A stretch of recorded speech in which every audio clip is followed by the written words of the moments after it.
Okay. These are some really fun ideas, and your inspiration's pretty cool. Oh, wait, what did I see up here? These chords. I forgot what they're called. You're dealing with some spirally stuff, aren't you? That's what you're thinking. Yeah, I Wow, was thinking this. more of like the spiral of the cell. Yeah, no, I get it. And this is really interesting. Just a spiral. What do you think that would be made out of? I would definitely make it out of like resin, Hmm. make it like acrylic, but like the top part, I would have to make it like flexible because you would have to find a way to wrap it around your ankle, but still make it stiff in a way so it could hold. Right, right. Well, it's kind of like you integrated this whole upper mixed with sole. It's just one big wrap from the Yeah. sole, and it goes all the way around. Why wouldn't you said resin? Yep. Resin's quite stiff, isn't it? Huh? Resin's quite stiff, I think, isn't it? Yeah, resin's really stiff. So like the resin part would probably be like just like a coat, honestly, because like I don't even know yet. No, no, but I think it could be a stiff rubber because it's the same piece. Ideally, you'd want it to be the same piece going from underneath. So it's got to have some wear like it doesn't get worn out because it's in the sole. So kind of a stiff rubber, and then okay, and it's a little bit stiff going around, and as it goes up, the stiffness is still fine in a stiff rubber because it still gives you some structure around the ankle. So anyway, that's Yeah. that's really that's really interesting, and that's some nice interesting shots here. It's good to show that. And that goes with everyone else. It's really good to show your inspirations because then that really brings a nice story to your designs. And a picture is 1,000 words. Rather than describing and sketching the heck out of it, Steve's just showing these like simple, no, not simple. They say an image is 1,000 words. So anyway, that's nicely done. These are some nice proportioned shoes. And down here, so you're just going straight across. You're not continuing that spiral effect. It's just like it's only on the outside, but then you bring it onto Yeah. the So inside. I wanted it to be where like the outside is a little bit higher Hmm. in a way, I guess. Hmm. So that way it's like a running shoe and like that spring is gonna be like for a running shoe and it kind of just like is really squishy and stuff. I really like this design. This is super clean with a few good details, i.e., this elastic strap up here. It looks like, I guess this would be made out of neoprene, do you think? Yes. Yeah. So, label that neoprene, but it looks pretty obvious that it's neoprene because these laces, you don't have a separate tongue. This whole upper is basically one piece, I would have thought. Yeah. And I really like the simplicity of your sole with just a little asymmetrical piece in there. So I think that's cool. Um, I wonder if, okay, maybe I'm just being a technical weirdo. I wonder if this asymmetrical piece in here should have been on this side because the ball behind behind your big toe is here. You know what I mean? That's where all the pressure is. But Yeah, so what I was gonna do is I was actually thinking about if I just like the table how it has like that cell look. uh, Um I was gonna do that, but then I was like, I don't know, so then I didn't do it, but I probably should have. no, I don't know. I think it's cool to be freaky like that because it doesn't look off. I mean, it's fine. So that's just me in a hardcore sport mode. But this is fashion, and so I think it could be cool out there as well. So I mean, I'm not worried about it. So, but I really like the clean, and you got a really good proportion on that shoe. So that's cool. And there's your oh, look at you, freaky rubber grip down there, bottom view. So yeah, commendable for doing such a complex drawing with the bottom view. So you did a basic overview of the bottom, and then you got into the details with this grip stuff. So that's cool. Yeah. I like how you're being smart about maximizing on your drawings because you're really getting a lot of mileage out of your drawings. So this one drawing here, you got a line drawing out of it. Uh, this you might not need, but anyway, I guess it's a dark version. And then so you got like 3 drawings out of it, and then the bottom you used it twice. So that's smart to reuse your drawings for multiple reasons. So that's cool. Oh my goodness, you are such a crazy one. A big hole to help, big help to put on the heel. Okay, and this is a very interesting little detail in here. These little spirals. So good move. Just crazy colors, nice proportions, very modern silhouette with this little lip coming out of the toe in the sole, and just the silhouette's very cool with all this, and then you got this big hole here and this big spike stuff up in the collar. And is this a back view? What is this? That's like a 3/8 view. Wait, So what's it's it? like on like an angle. Okay, I don't know about that. Is this treads underneath this Yeah, stuff? Okay, for the grip. right.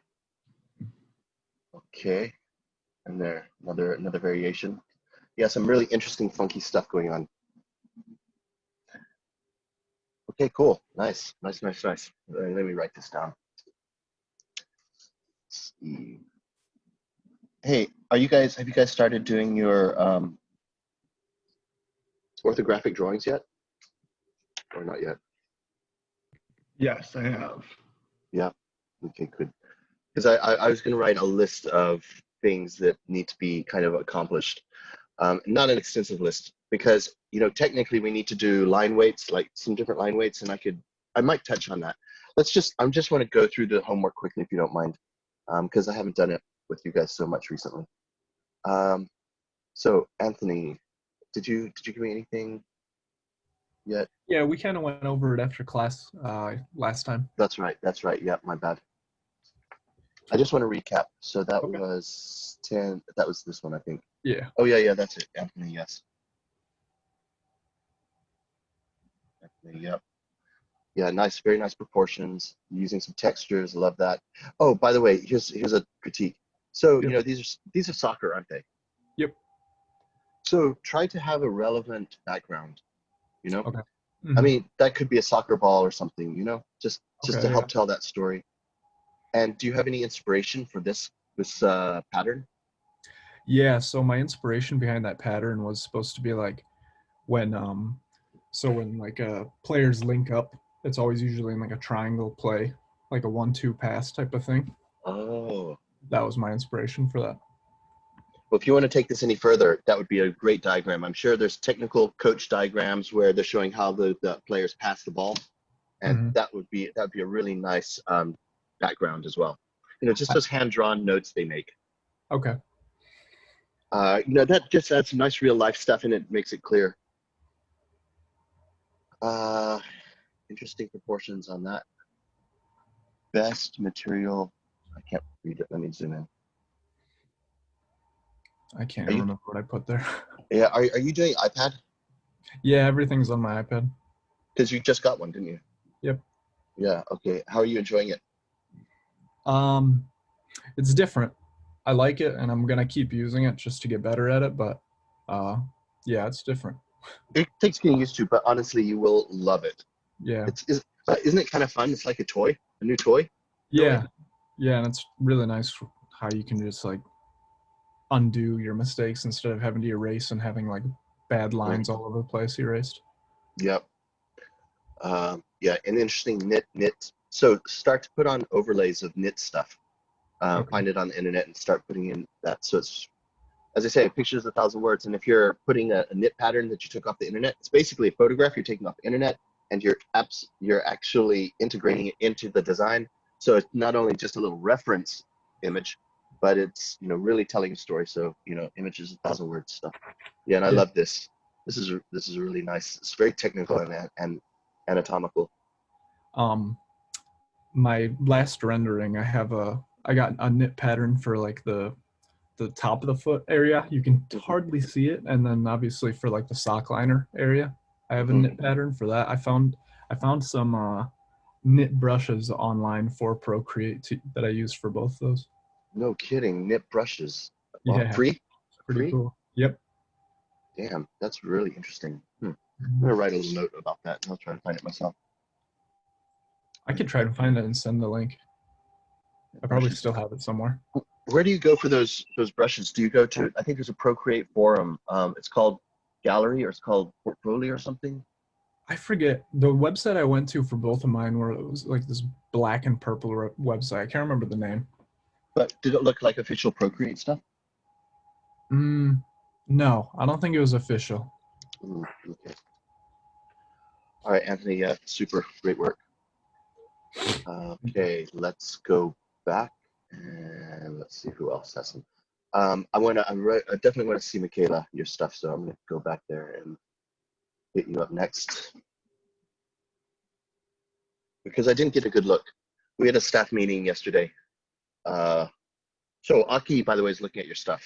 I didn't know. He has a link to this drive, and he says he's going and having a look at your stuff, and he says, you guys are doing well. And then he brought out a couple of people. He brought out Michaela, and he says, "Oh, what do you think of Michaela's stuff?" Wait, hold on, I'm on the wrong thing. I said, "Yeah, she's good. I haven't looked at her stuff in the last week." And then I looked at it just quickly because we were in staff meeting.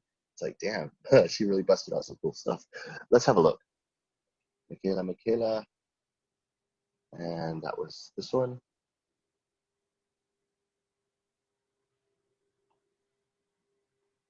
Okay, this is your thumbnails, animal soul thumbnails. Oh my God, that's so cute. The deer, here, I'll zoom in. I'll see if I can zoom in.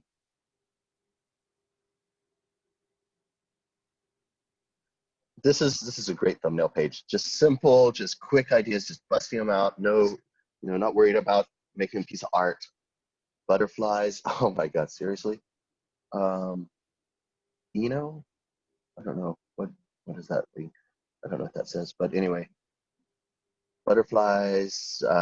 This is like a mixture of a mind map and thumbnails. And mind map is where you just like throw down ideas. You just write the words and just fill up a page, but you actually did a little drawing. So this is technically a mind map with thumbnails.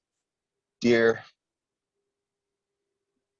Tall, busy. I don't know.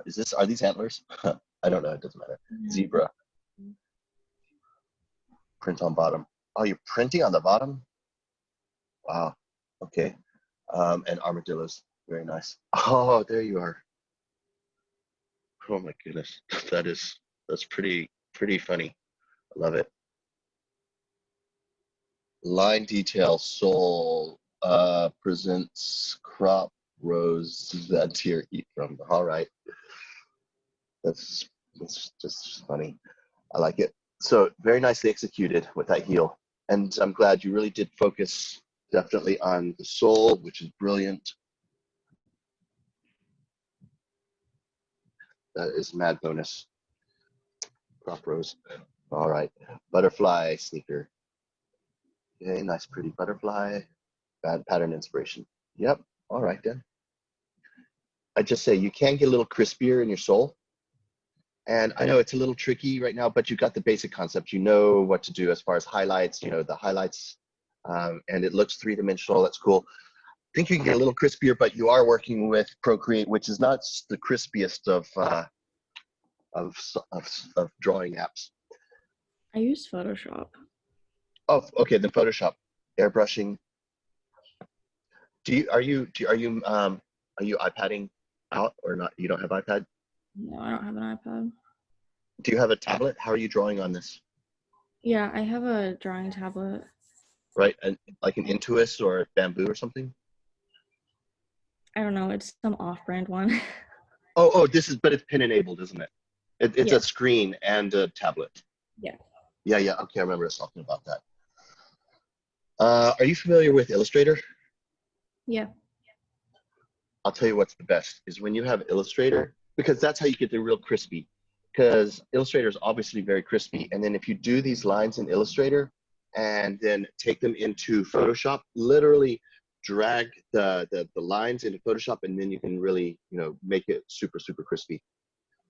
So that's an option as well. And I could share how to do that, and I would like to. It kind of gets into it starts to get into the tech pack class. You're not doing tech packs, are you? Yet. No. You do that next year, next semester. But anyway, yeah, good bold attempt. Hold on, small cutouts. Okay, fair enough. I think you could have continued as far as design. you have this nice sole, and there's a disjoint with the very squarey bottom, I think. You know what I mean? I think it should be organic-y a little bit more, but hey. But you know what I'm saying? Yeah. Yeah, maybe. But anyway, good attempt. Oh, and this thing, I love this thing. Oh, seriously, a little band in there. Yep, very cool. You know what would have been cool is, I know you print it, you're printing this, or it's a pattern on the sole, fair enough, but it'd be cool if it came up into this little piece here. Just like bring it all together, that'd be very nice. But I love the idea. And a little bit more contrast as well. Okay, I know the light's coming from above and this heel. Anyway, just really great design. You know how you have these white lines? I guess those are your sketch lines. Yeah, I like couldn't get rid of them, or else I had them on the wrong layer, so I couldn't like change the opacity of them. I'll tell you how I would fix that, because I do that all the time.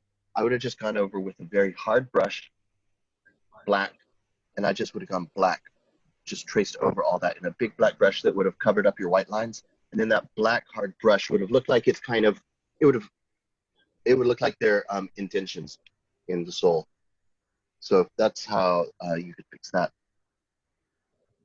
Oh, these look like suction cups. They look so good. I want this shoe to walk on my back and feel some suction cups. Did you see? I know it's a little bit old. It's a few months old, and I think I mentioned it before. But my octopus teacher on Netflix. No. It's about this guy.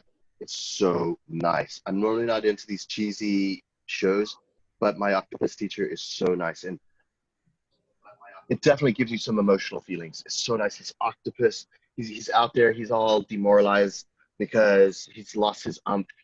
He was a successful video guy, and then he lost his. He just was burned out, and then so he just like took a break and started just scuba diving. He'd been scuba diving for a little while, or snorkeling, and then so he's just taking a break, trying to clear his mind, and he started. He saw this octopus, and then so he saw this octopus, and that was all cool. And then every day he came and did some snorkeling, and he saw this octopus every day. They started making friends. They started holding hands with the octopus's tentacles in his hand there. The octopus came on and started to get onto his face, and it's totally not gross because it's a real love thing. They started developing this relationship, and I'm not going to tell you how it ends, but it's really nice, and I recommend it seriously. It's a feel-good factor movie. Okay, awesome work. I love the creativity, Michaela. Okay, great. Hey, I want to point something out on your strokes. So this is just very chicken scratchy, and I want to suggest something. I want to suggest doing strokes like, I'm just going to quickly copy this, and this goes for the whole class. It just, for me, it looks better, but let's see.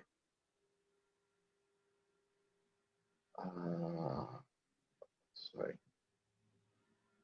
Let's just save this on my desktop.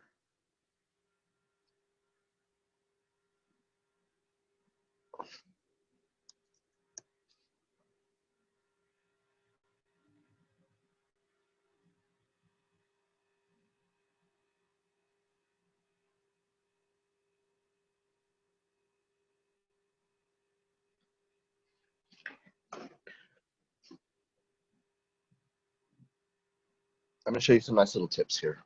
And I think I might have showed them already, but I'm going to, just as a quick demo. Bridge, desktop, there.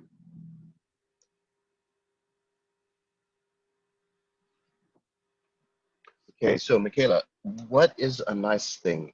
So do you use the rotation function? R. Yeah. All right, okay, well this is very helpful, and this will really help your sketching and your line weight.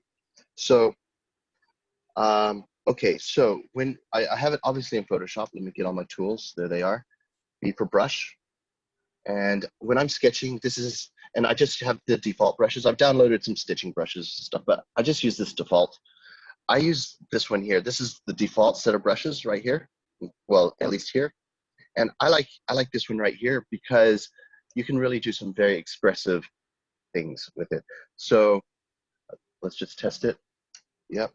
So, I'm gonna go white, and let me test the brush, and it works pretty well, but why is it fading off so quick?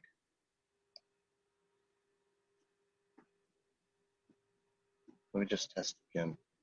Okay, it's working. All right. So there's this, if you press R, just simply R, okay, you can see my thing changing, and you can rotate. So in this case, because this is an archway, and this is the best way for doing a sketch, because your arm works this way. It doesn't work this way. That's awkward. So, it's the natural rotation of your elbow and your arm. So I rotate the drawing like that, and therefore now I can put in really, really accurate strokes. Well, not accurate, but one stroke. So, for example, here, there, and then let's get that toe. And then, and it's just a little bit cleaner. If you know what I'm, you probably know what I'm saying, because, and here's something else. Oh, it's on smoothing. No wonder. Okay, it's on smoothing. Do you know about smoothing right up here? This smoothing? Yeah. Okay, well, I don't want it on right now, not when I'm sketching. So I'm gonna make a new layer because it's too slow. But, so what happens is you can just do these strokes. And you can undo a lot as well, because, okay, let me try to do it in one. That's not exactly great. So I just undo it until I get it right. And it just looks very architectural and just tight. There. I mean, you could sketch it out really loosely, like you've done, chicken scratchy style, but then afterwards, go in there and just start cleaning the lines up. Oops, I didn't do that one very well. And then here, I didn't do that one well either. Okay, but you get the point. Just cleaning those lines up, and let's see what happens. Oh, okay. Oh, now something else about this brush and turning off the smoothing and stuff. So when you get into some little nitty-gritty things, like let's go black for this. So down here, so you're gonna sketch in some, let's turn the flow. I don't like it 100% generally because I need more freedom. So, okay, it's a little bit light because I turned it down, but here you can start putting in line weights in terms of dark areas and light areas. So maybe down here is a dark area. Let me rotate this thing. Just press R. That's how you do it. And now my arm, I rest my elbow on the table, and now I can just easily just kind of blow this out. And it's very light right now, but I can add darkness where the dark areas are, because this is where that toe sticks out. Let's go in here and down the heel. So, and then I just start adding, and it just adds, and notice how you just build it up, and it still looks like one line. And that's actually quite a nice way to just build up strokes and just have cleaner strokes. And I think that would be a good thing if you started doing this, because your ideas are really great, and you want your ideas to flourish as you want to get as much. You already have good ideas. You just want to get as much out of them as possible, and with having nice line weight, it just really helps. So is that kind of useful, Michaela? Yeah. Yeah. Okay, good. So very nice work. Let's get out of here. Do you have any questions or anything for me, Michaela? Nope. Okay, cool. Hey, Brooke. Yeah. I found those brushes. They were on Procreate's website actually. I'll put them link in the chat for anyone that wants them. Oh, that would be great. Yeah, guys, download Anthony's stuff. You guys are doing knit stuff quite a lot. Jana, are you here? Why is everyone missing? All right, no Jana. Greg, obviously not. Cameron, you don't have it yet. Jemiah, no Jemiah. Nikki, you guys are the 4 hardcore ones. Camille, I don't think she's here. Laura, she's normally here. All right. So Anthony, I checked you out. Cameron, I can't check you out. Michaela, I checked you out. Steve, I checked you out. We're all good. All right. So I wanted to go through a little bit more in depth about these orthographics because it is important. Oh, so Aki was talking. We had the tech pack teacher in there. I forgot his name. Anyway, really nice guy. So Aki was like, the thing that the employers are looking for the most is tech packs. I mean, I don't know. He said they all want tech pack ability. So this doing this orthographic stuff is the introduction to doing tech packs. Instead of using Illustrator, you're using, whatever you use. I don't know, but it's very important. So these tech packs are important. So let me get my iPad, and I can do some Photoshop or whatever. I just got to pull my last tech pack, orthographic, off onto my computer. Just turn this on.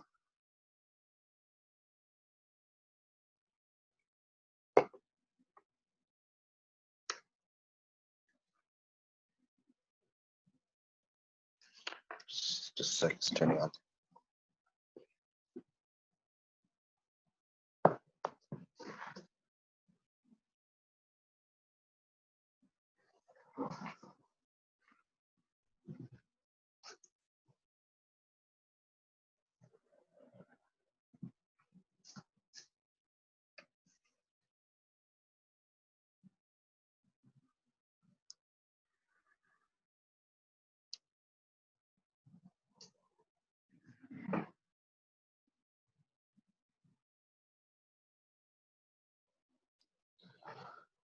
Okay, well, I don't know what's happening to it, but it's just turning on. In the meantime, I'm just gonna just send this out. Oh,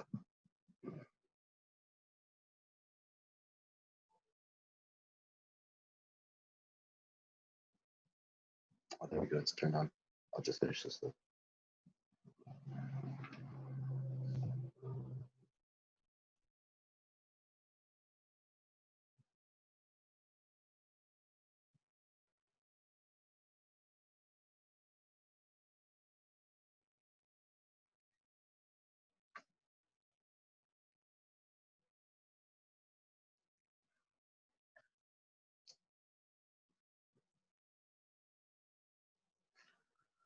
Okay,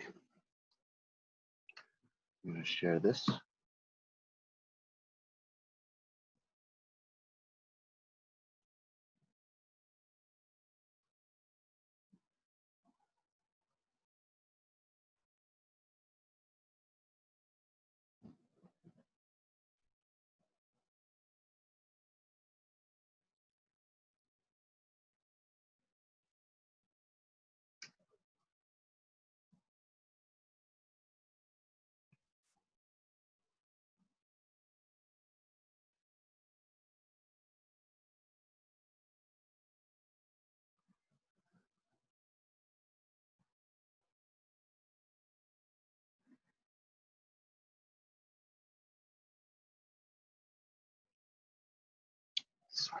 Sorry.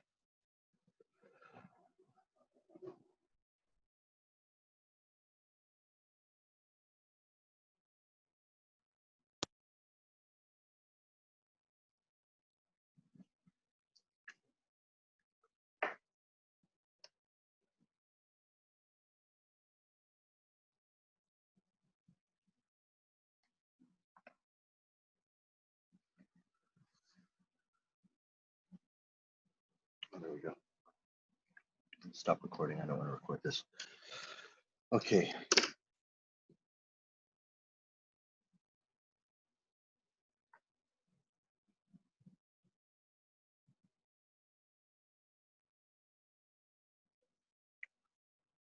Okay. So that is my iPad. Let's go into Photoshop.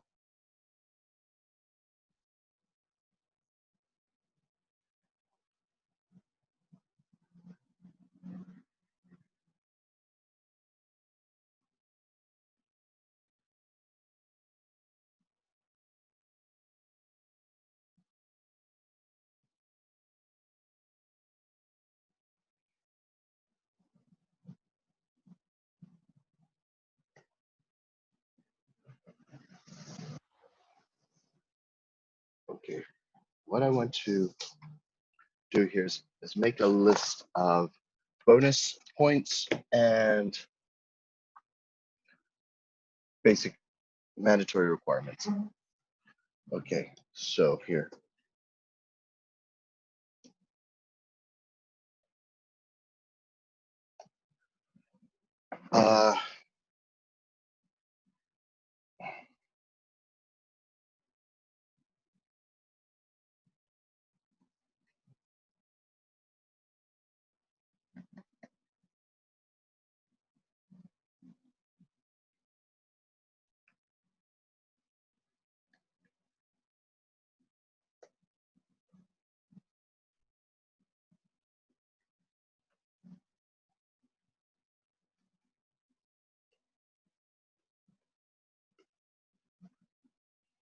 Okay, minimum 3 views.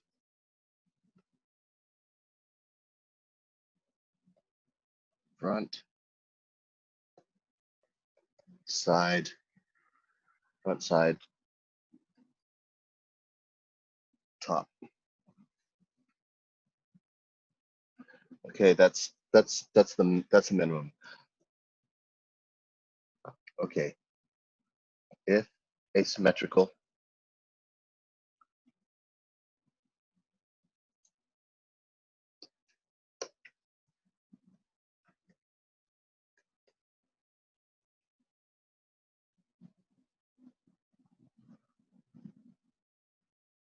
must include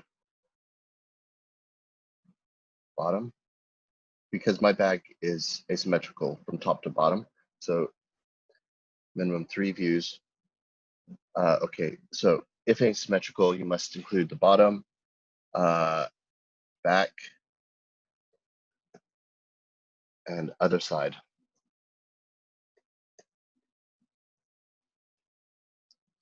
So I guess that makes sense. Normally the sides are pretty much symmetrical, but this is the checklist and I'll upload it onto Blackboard. Let me just adjust the canvas size. Oh, it's right here, sorry, right here. So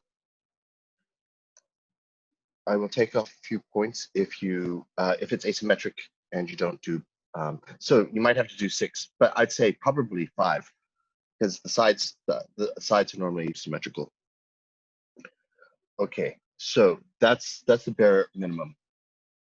And okay, so bonuses.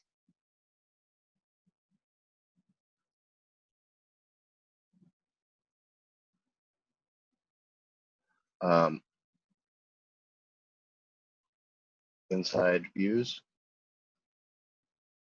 Do you remember I was showing you some? So here's one example of an inside view right in here, right here. That's like a really easy one. But remember, I also showed the flap. You know, if the flap is open, you see when the bag is open, the flap is open, you can see these layers of like pockets and stuff. So inside views is bonus. Then, oh, if you start doing line weights, oops, sorry. If you start doing line weights, that's also a bonus. So, and I'm going to work on this and show you what I'm talking about as far as line weights. I'm going to work on this drawing. Oh, another important one, top, is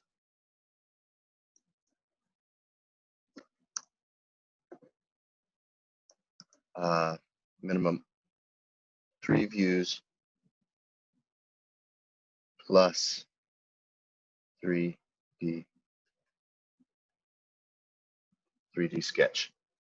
So basically, like I have here on my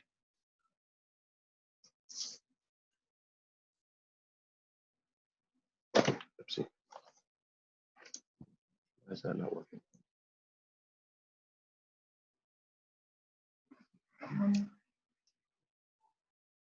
It's not unplugged.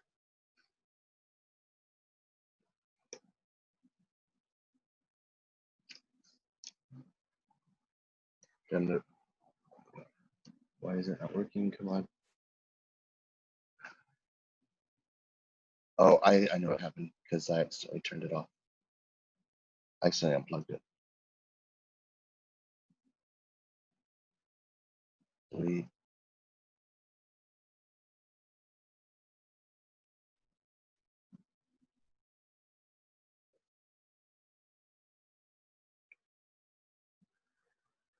So 3D sketch, what was I talking about? Asymmetrical, okay, if asymmetrical,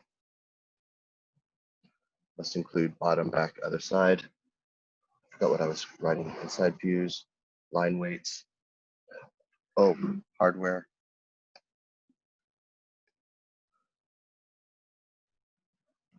So what you could say is, this is, let's say you were trying to get 4 pages out of this. So this orthographic requirements, this is 1 page.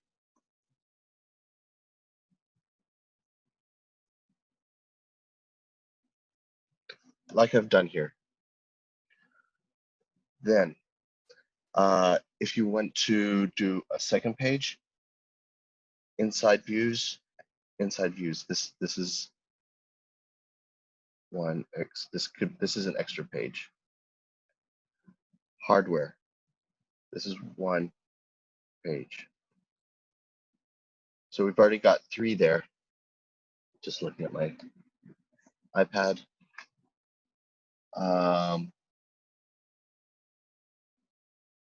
Well, that's 3 pages, and I can't think of something else right now. I'm sure. Oh, and this is required.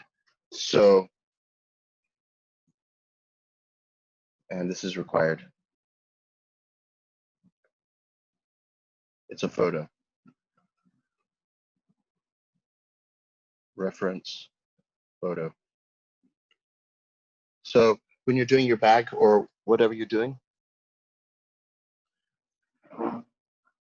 have a reference image of the bag that you're basically inspired by, because it's going to be, if you're doing a stiff, like a record bag or a stiff bag, tote or something like that, well, you need to show a picture of a tote to show that it's stiff. Whereas if you're doing a very loose, like sack type bag, then you need to show that so the people know what you're talking about.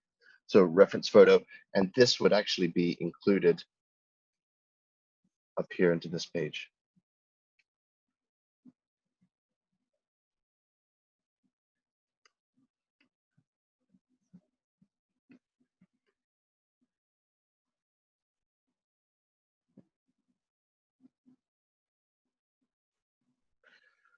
So this is important.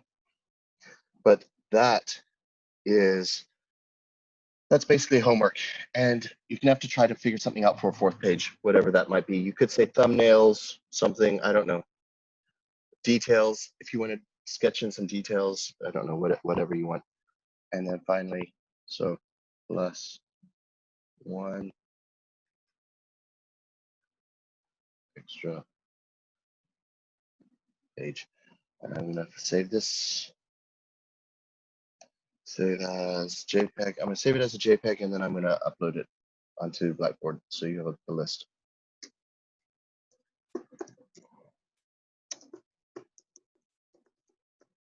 With the requirements. JPEG, and I'll do it fast. Okay, save. All right, cool.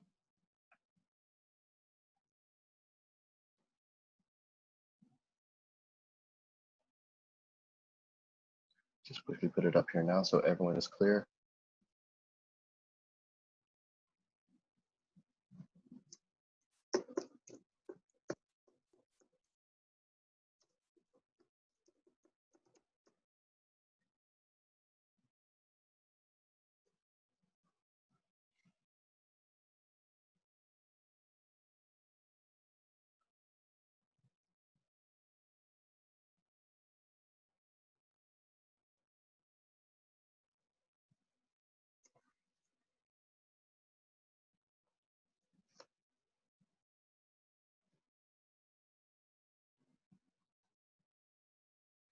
Okay.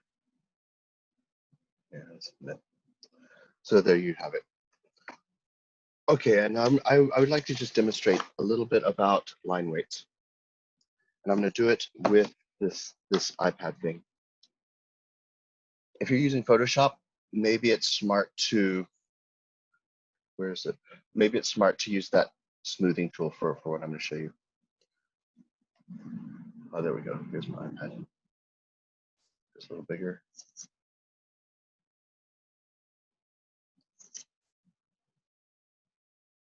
Okay.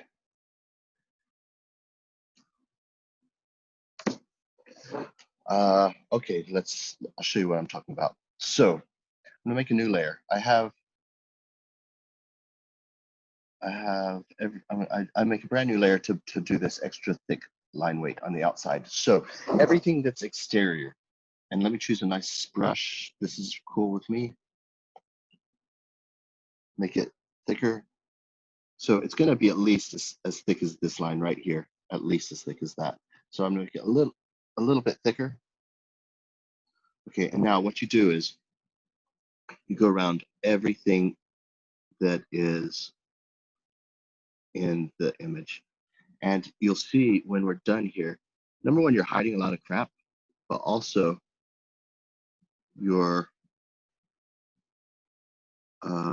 it's going to pop off the page and go through all of these little details.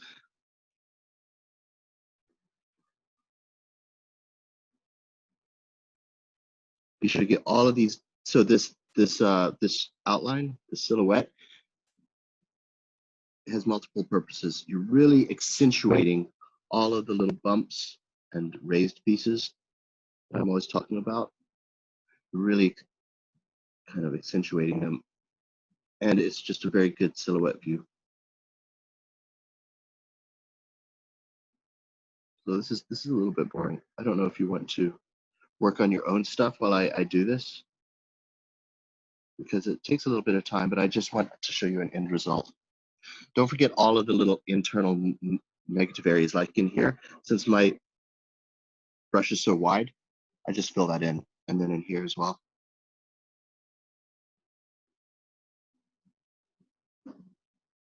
Oh, there's a little bit in there. But it's an easy fix, and you get bonus points for doing this. It just takes time. That's it.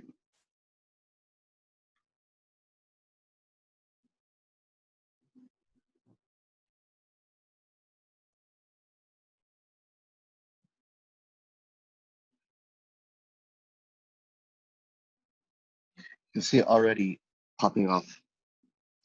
But be sure to get these little nuances.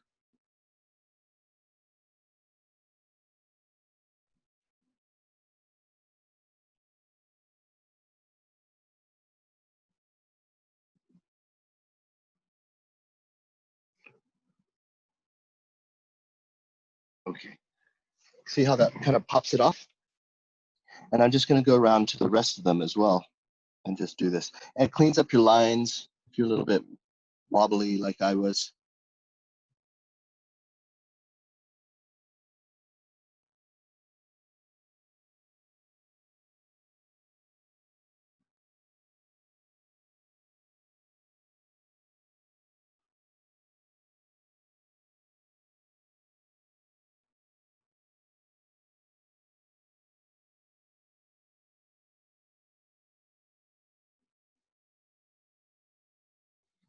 And it starts to look like a cartoon. My drawing in this case is a little bit cartoony, just because of the nature of the beast of this software. But I normally like to go stiff with Illustrator on it, but this is kind of fun as well.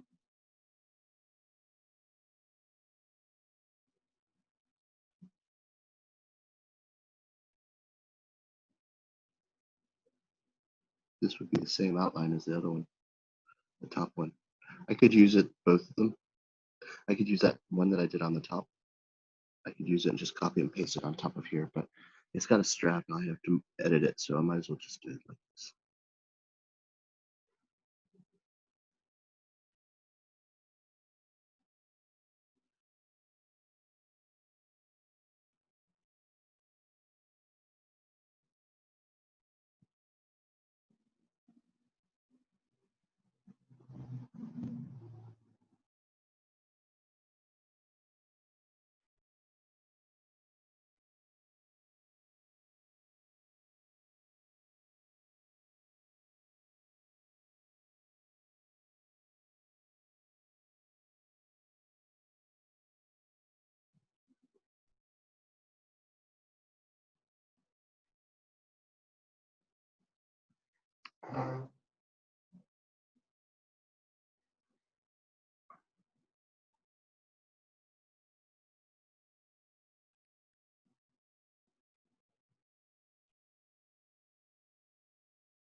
Take me just a couple of minutes to do this, but then there's other elements as well that I want to point out.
Hey, do you guys have any special requests about wanting to learn something? I just have a quick question. Yeah, Steve. So you know the stitching pattern that you got? Did you pay for that or did you find one for free? I found it for free. I definitely found it for free. I've not paid for a brush ever. Interesting. Okay, I'll have to look for that. I think there was something super easy. Yeah, no, I have never paid for a brush. So here, I'll just show you an on and off view. So, okay, this is without the thick outline. Just move it over here. And this is with outline. And it just, makes the drawing stand off the page. So that's bonus points. And line weights, there's at least three types of line weights. So I'm gonna do this in blue. So, and it might sound weird to you, but stitching is one line weight. Oh, let's just go blue. 3 times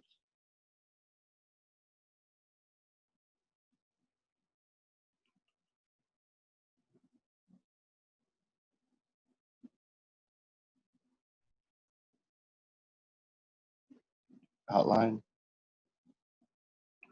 details,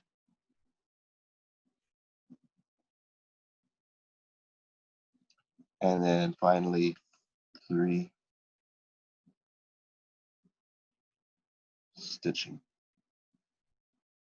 So those are your bare minimum requirements, but you can get into lots of other line weights. But let's just keep it super simple like that. Now, what else on orthographics? Oh, okay. Here's a bonus drawing. So if you wanted to do another page, I'm just going to flatten this whole thing. Before I do that, I'm just going to, hey, Misty, get away. I'm just going to duplicate this. So in case you want to keep all your layers, but you want to, I'm going to flatten this. So I'm going to duplicate, because now I have 2 copies of it, and now I don't mind if I flatten one. So I'm going to grab all of this and just swipe.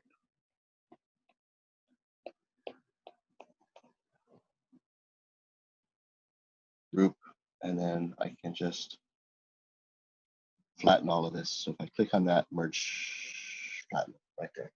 So now I have all of that. So if you want to do another page, I'm just going to grab this right in here. Freehand, I'm just going to grab this. So you've already done the drawing. You can get more mileage out of that drawing. So I'm going to copy, and I think I'm going to hide that and then paste it on top. Duplicate, cut, paste. Okay.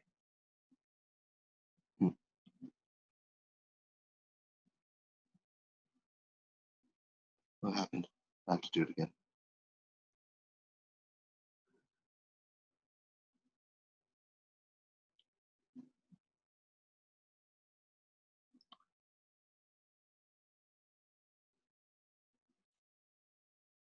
Copy, paste, that off. Okay, so there's the front of the back. So I'm going to even duplicate that again. Oops. Bring it down here. In fact, I'll bring it next to it.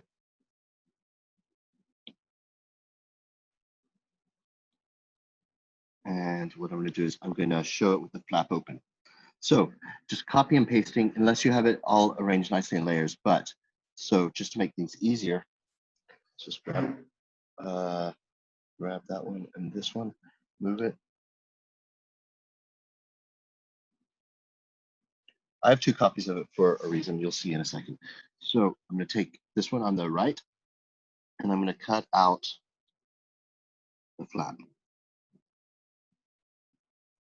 So I guess in a way what I'm teaching a little bit right here is efficiency. Okay, and I'm going to cut it out.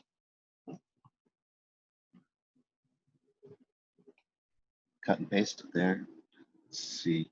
So there's my bag without the thing because I cut it out. And here's my flap. So what I'm going to do is I'm going to take that flap and I'm just going to literally flip it, I guess flip it vertically. And at least it's all the same drawing. Bring it up here. So now I have my flap showing. And let's just fill in all of this stuff right in here. Actually, I'll merge it down, because I'm just being efficient as far as I don't want to have all these layers. I'm just going to kind of go kind of rough. So merge down. All right, now I can fill stuff in much quicker. Okay, and just erase out all of this stuff.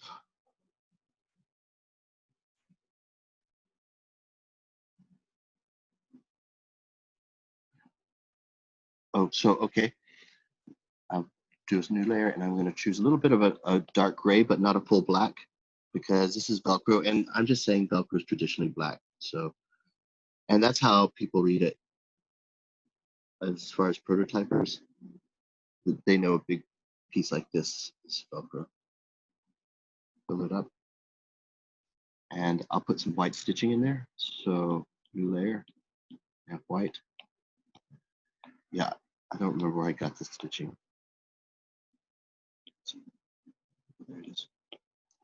Just put this white stitching in. Brooke. Yep. So for your drawings, Yep. did you render any of them? What drawings particularly are you talking about?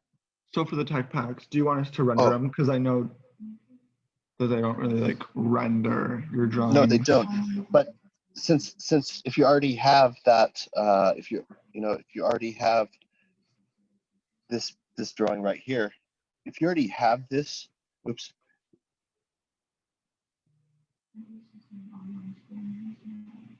If you already have this drawing right here, and it's just line weight, well, just lines, yeah, just definitely keep that drawing, keep it virgin. But then you can always take it into another soft, take it somewhere and render it, because it's a really easy render. So Steve, you can render it, Yeah. and that's just bonus points. I'll give you bonus points if you go, beyond the bare minimum requirements. And it's a fun render. It's just flat view, and I love those.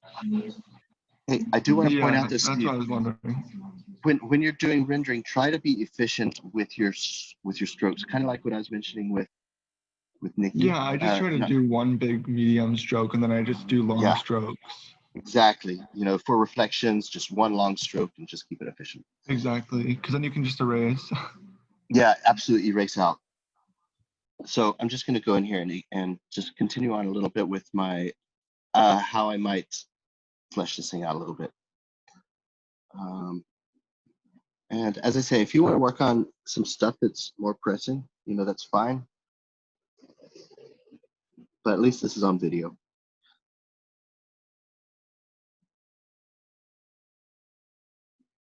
Maybe it's got a little cut in here. Let's go white.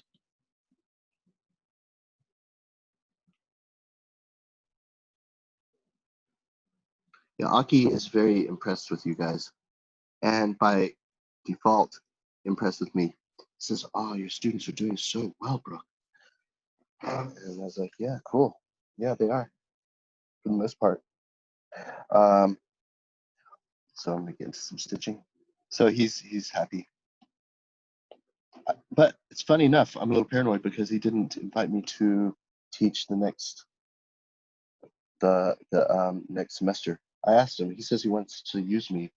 He wanted to use me for the tech packs, but there's not a legal thing, but I can't do more than 3 part-time classes, CCS, because if I do more than 3, I become full-time, and they don't want to hire me as full-time because I'm not in there, and I'm just, yeah, they just don't want me full-time.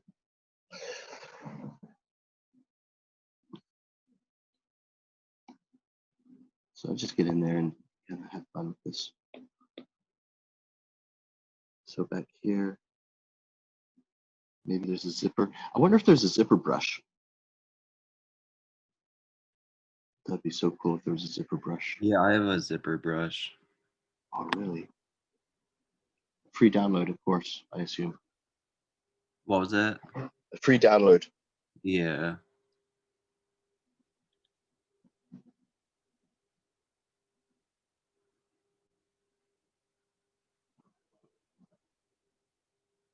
Free zipper brush set, Procreate brushes, yes. I'm gonna download that. Yep, that's the one I have.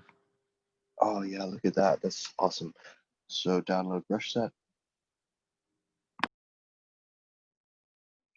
I assume it's downloaded. So where does it go? I have a problem always with this, with the file system. Where the heck? Oh, downloads. Maybe it's in there. Watercolor brush, Copic brush, carbon.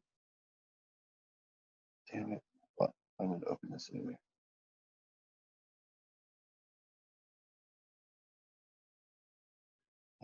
Watercolor.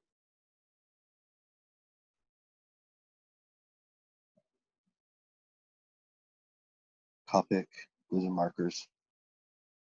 Imported quick. Carbon fiber.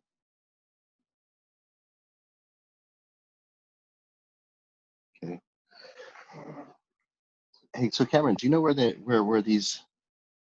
brushes go to, or you don't know? Let me think. So when you go to,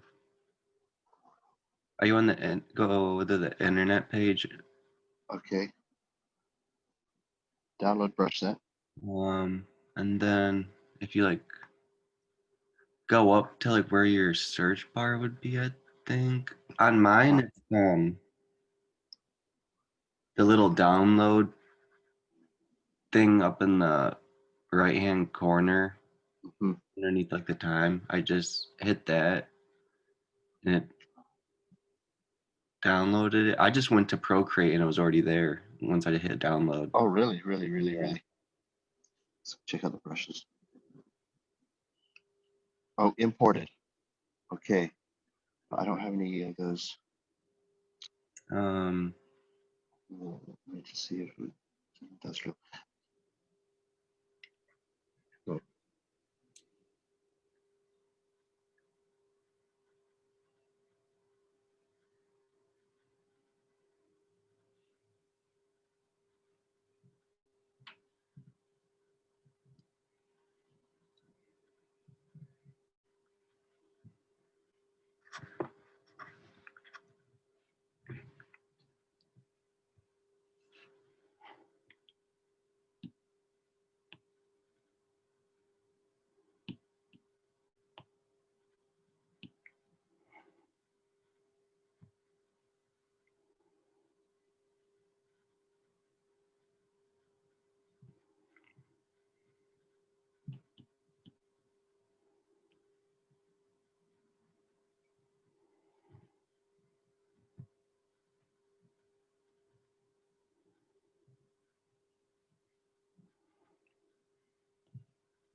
Restaurant review, Love Pork. Located in Dearborn, this restaurant has a wide variety of savory and sweet food on the menu. Starting off with a crepe because this restaurant is very well known for them, and we got the Oreo one.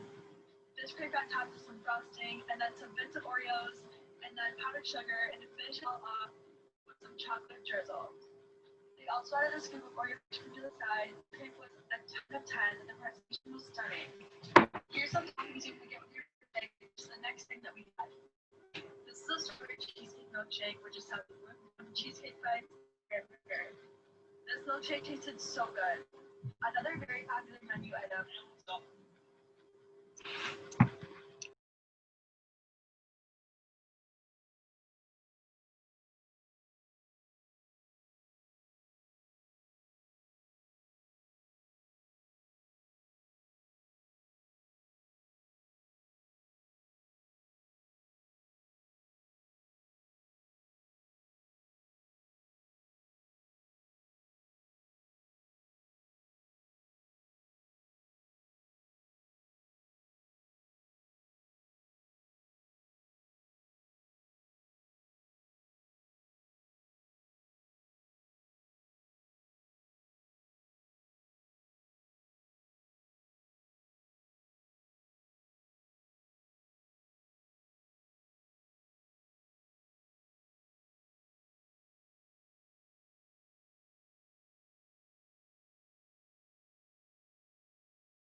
Oh, wow. Guys, I had my microphone on off and I was talking to you. Hey, I was asking what, by the way, I just uploaded this. So this is the Blackboard, by the way. And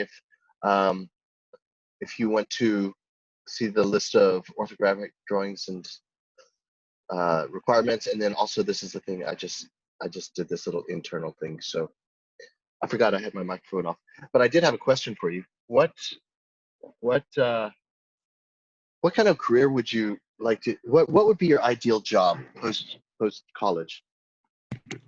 I want to be, preferably I'd want to be like a heel designer, but I would make also just like purses and bags, but preferably a heel designer. High heel shoes in general, not just literally just the heel, but the whole high heel shoe. Yes. Well, that sounds fun. So for any particular brand or as a freelancer, or how would you like to work? So definitely would be for like Balmain or Chanel or Louis or Jill Sander. Someone who does like crazy heels. I wouldn't mind working for Chow Harley. So what are how are your prospects as far as can Aki hook you up with all of this stuff? You know, I don't know. Mainly I kind of like think this is all on me in a way. I feel like I have to reach out myself, but it'd be nice for Aki if he had connections. Right. So really it's just about me building up my portfolio. Where are these Italian companies or French or where are they based? Yeah, American? some are French, some are Japanese. So did I tell you about how I got my jobs? I mean, so you know how you send your resume and you send your portfolio and you wait for feedback, and and it's frustrating because sometimes you don't get replies, and it demoralizes you. You know that whole thing, right? Well, and please, if I already told you this, just tell me because I don't want to repeat myself and be boring. But what happened was, so I was in Munich, I was working for Puma, and I was ready to get out of Germany because I didn't speak very well German, and it was snowy and all this. So I said, F it, I'm going to California. And then so I started looking around for companies that I thought would be my best, the most fun companies to work for in California. And I said, and at that time I had a girlfriend, and we said, hey, let's go to America on holiday. So what I did was we got the flights. We knew we were going to fly to California. We were going to do LA and Las Vegas and San Francisco. So we planned our holiday. But when we did that, I set it all up and I said, all right, hey, my favorite company, let's just say Astro Studios. I said, hey, Astro, I'm flying in from Munich and I'm going to be in San Francisco for these 2 days. And my portfolio was pretty good. And so I said, can I come in? I'd love to work with you guys. Can I come in and meet you? And then they replied, because they're super nice, they replied, yep, come on in. Come in on Wednesday at 4:00, something like that. So I went in. I was already in San Francisco because I told them I was going to be in San Fran, but I lied to them. I said I'm coming into San Francisco to visit you because you're my favorite company. And so they said, okay, awesome, come on over. And then so I met the people, and then they offered me a job. They said, all right, come in, and we'll offer you like a 6-month trial period. And so I was like pleased, very, very happy. So I went back to Munich, spent a couple of months in Munich getting my stuff together and planning my way to get to America and how I could afford it and whatever. They weren't offering any compensation for travel. But the thing is, I took the proactive approach. I said, I'm coming to see you because you're my favorite. And they said, yeah, all right, come on in. Instead of waiting around and waiting for all with hundreds of resumes and portfolios. So if you took that proactive approach, if you happen to be in New York City or something, Steve, and say, hey, look, I'm coming to New York to visit, I'm coming in for a couple of days, give them a little bit of an envelope of time and say, I'm coming in and I really want to visit you. Here's my portfolio. And I'd love to work with you guys. I'm coming in these 2 days. Could we arrange a meeting? And then they're going to be more they're like, oh, this guy's really proactive. Yeah, let's bring him in. He's here already. Might as well. And so you just barge your way in. You know, take that type of aggressive approach. Yeah, that's interesting. I would definitely have to try that. Yeah, for totally. And you know, I love combining work and holidays. It's so fun. So go to LA. You know, do a road trip to LA or go to LA, however you do it, and say and meet your favorite people. Same with New York, and just say, hey, I'm here. I love your company, and because it saves them a lot of work. Because if you do all the usual normal stuff, send a resume, wait for a reaction, and they say, hey, your stuff looks interesting. Let me get with my secretary. Let's find a date which works where you can come. Then the secretary has to work and figure out all this stuff, and so it's easier if you just like cut to the chase and you save like a month or two of waiting. You just say, I'm coming over. Yeah, exactly. I always took that approach. Here's another approach I took when I was looking for jobs and internships. I didn't send a multi-page PDF or a multi-page PowerPoint or nothing like that. I had one long strip, and I called it the strip tease. So I said, hey, attached is a sample of my work, and I titled the thing strip tease. What it was just a long, like 10 foot long JPEG, low res, 10 foot by 1 foot long. So it's like a scroll, and just one long. So what they would have to do is they'd have to scroll left to right. Now I realize now they should have scrolled up and down, but just one big ass JPEG, and then they could scroll up and down or side to side, and I called it striptease. A little bit jokey, and not the normal. I tried to differentiate myself from the normal people, and they really thought that was fun. They said, hey, it really sucks to print this out, by the way, but it was fun to look at it because it was so kind of interactive. One big piece of paper. I mean, yeah, that's smart though. Makes it easy to just find everything that they want to find and see. Yep. So I'm just uploading some videos. Hold on. So does anyone want anything specific?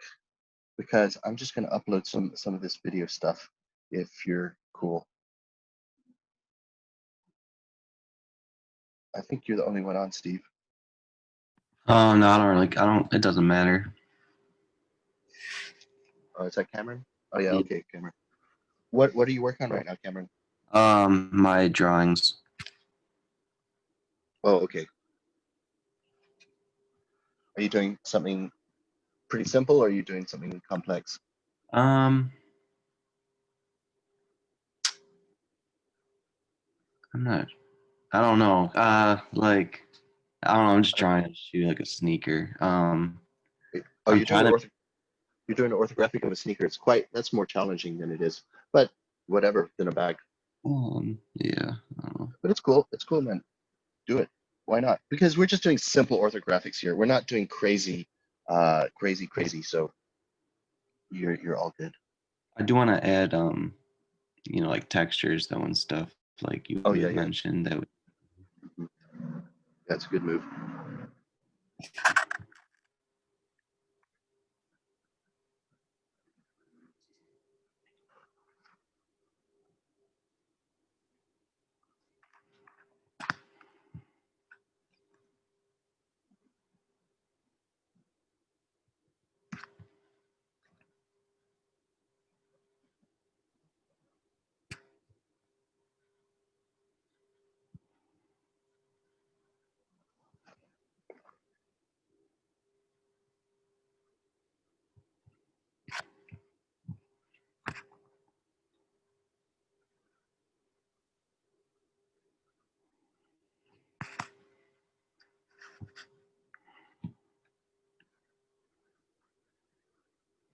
Hey, so Cameron, what would be your ideal job post-graduation or generally?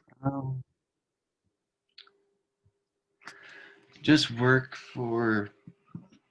I'm trying to keep it kind of open. I'd be happy being a designer.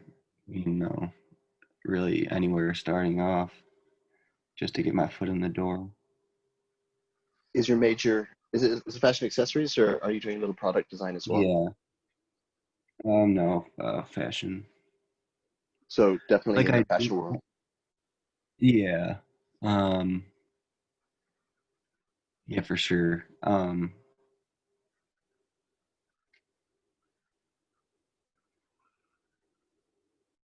I mean, would you also be so you're open to just about anything from sports brands all the way to high fashion?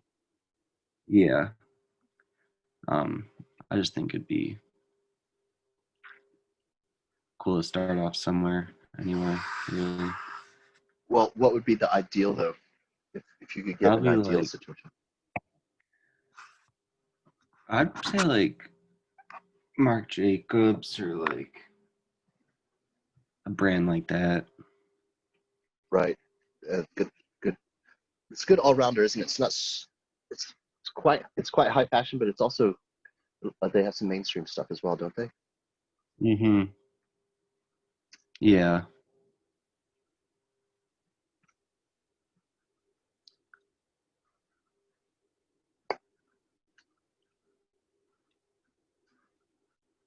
You're a junior, aren't you?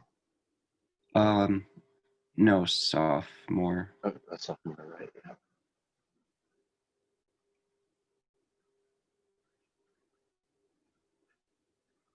What I'm doing now is I'm going into Premiere, Adobe Premiere, and I'm just joining these. I've got two videos, and I'm just going to butt them up against each other and then put it up onto Blackboard.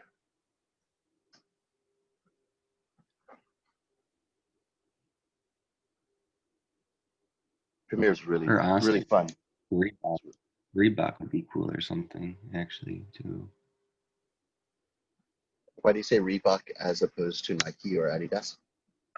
Well, this Nike one, I think it'd be, I don't know, I've seen some stuff and I don't know. I feel like I'm a little bit away from I don't know, man. You're only a sophomore, so you've still got a this. couple years, and you're doing well so far. So, I mean, I'm really impressed with the progress that you made over the last, however many weeks we've been together, 10-ish. Yeah. Have you Thank have you noticed an improvement? Oh, yeah, for sure.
Hey, Brooke. Yeah, Did you get that zipper pack off that same website? I got it, but I don't know where it is.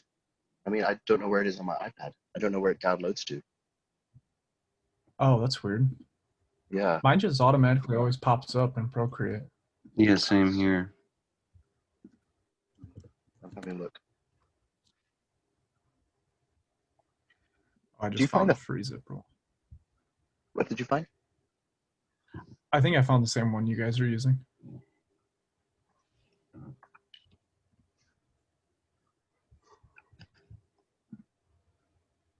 Oh, whoops.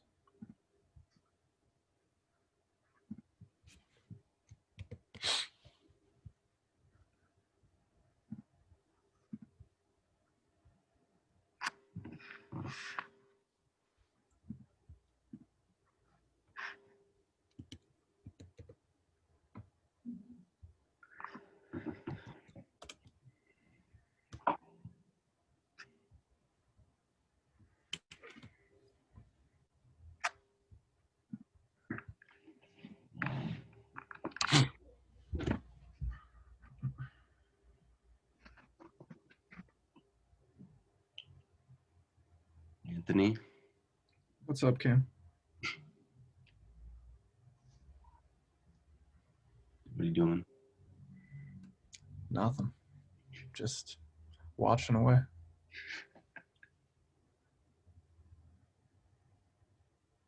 Where do you want to work?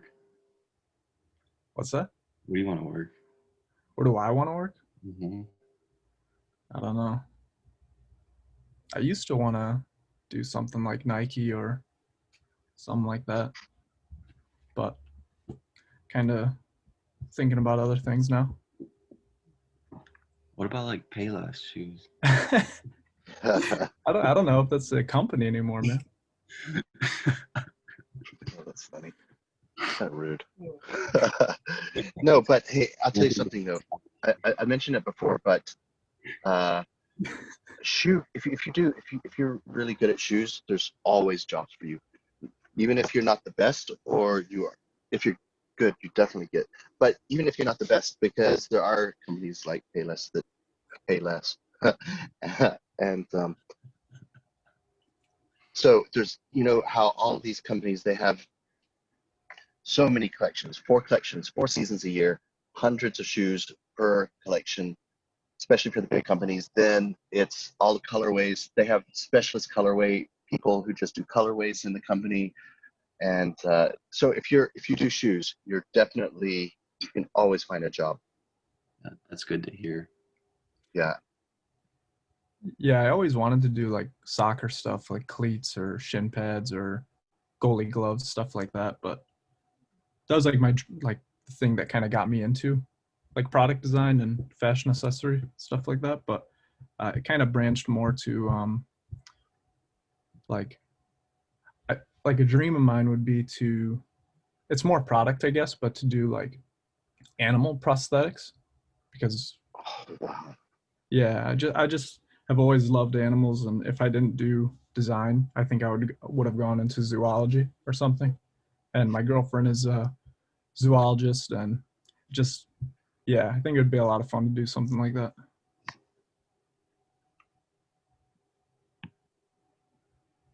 But it doesn't help or doesn't hurt knowing this stuff in case I do want to go back to shoes one day or something.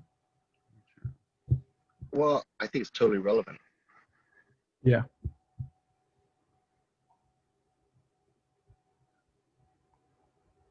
Also, I don't really know if that's like product design thing, if that's more of like an engineering thing.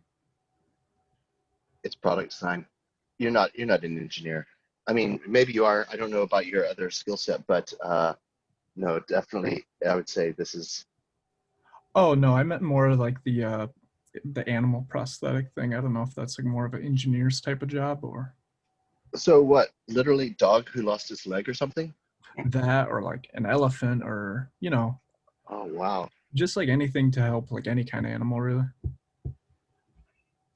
Like I saw there's jobs like for like even what like the major pet stores have jobs for like toys and stuff like that. I would find even that interesting.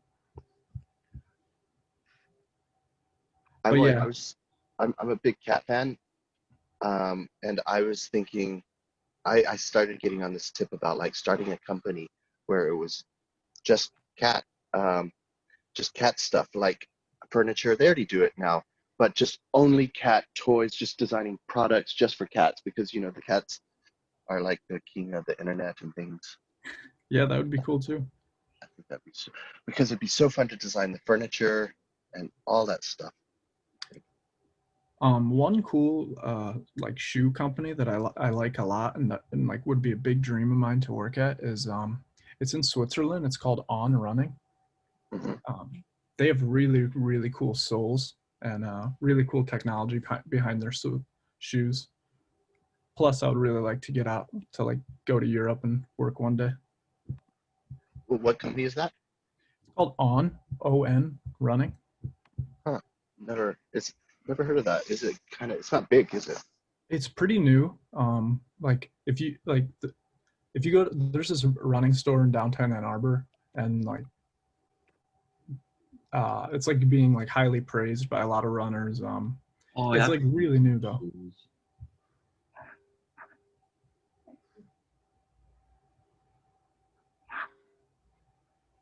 And where are they in Europe?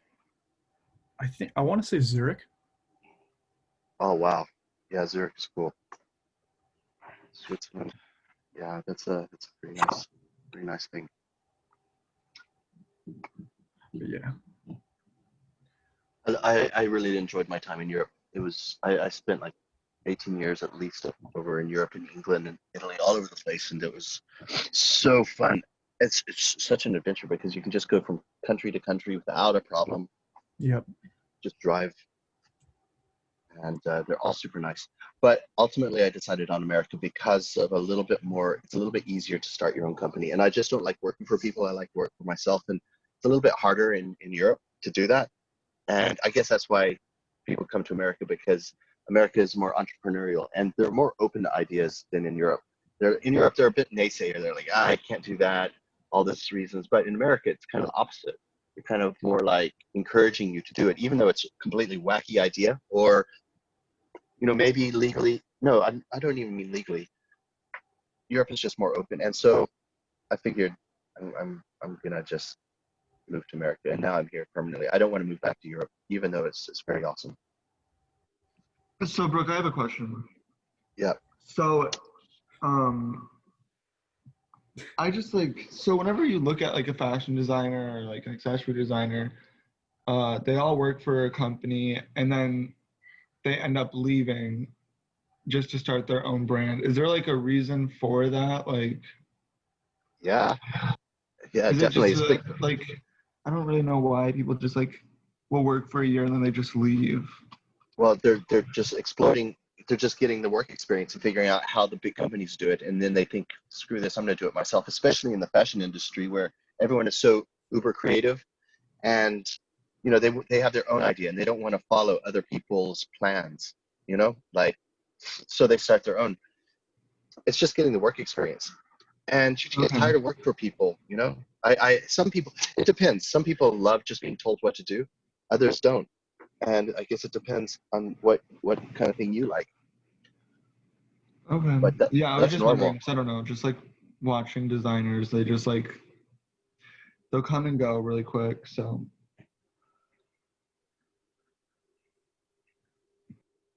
Yeah, that's what I did. I did my few years in Puma and Fila, and then I'm just like, all right, I learned how to. Thank you all for that. Thank you for teaching me.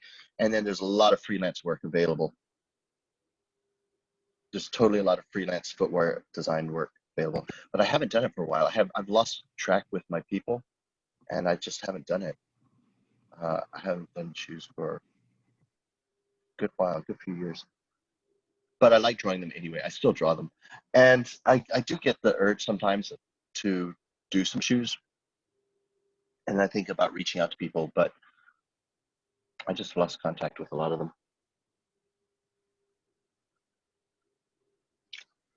I don't know if you're comfortable talking about money or anything, but would you say you made more money working for the actual brand or freelance? It's a mix. It's really a mix, because I remember I did a shoe project and got paid 10 grand for it, and it took me a month. So, that was definitely profitable, but they don't always work out like that. So it depends. If you're stuck full of freelance work, then you probably make more money. You have to deal with your own taxes and you have to deal with your own health insurance, which is an issue.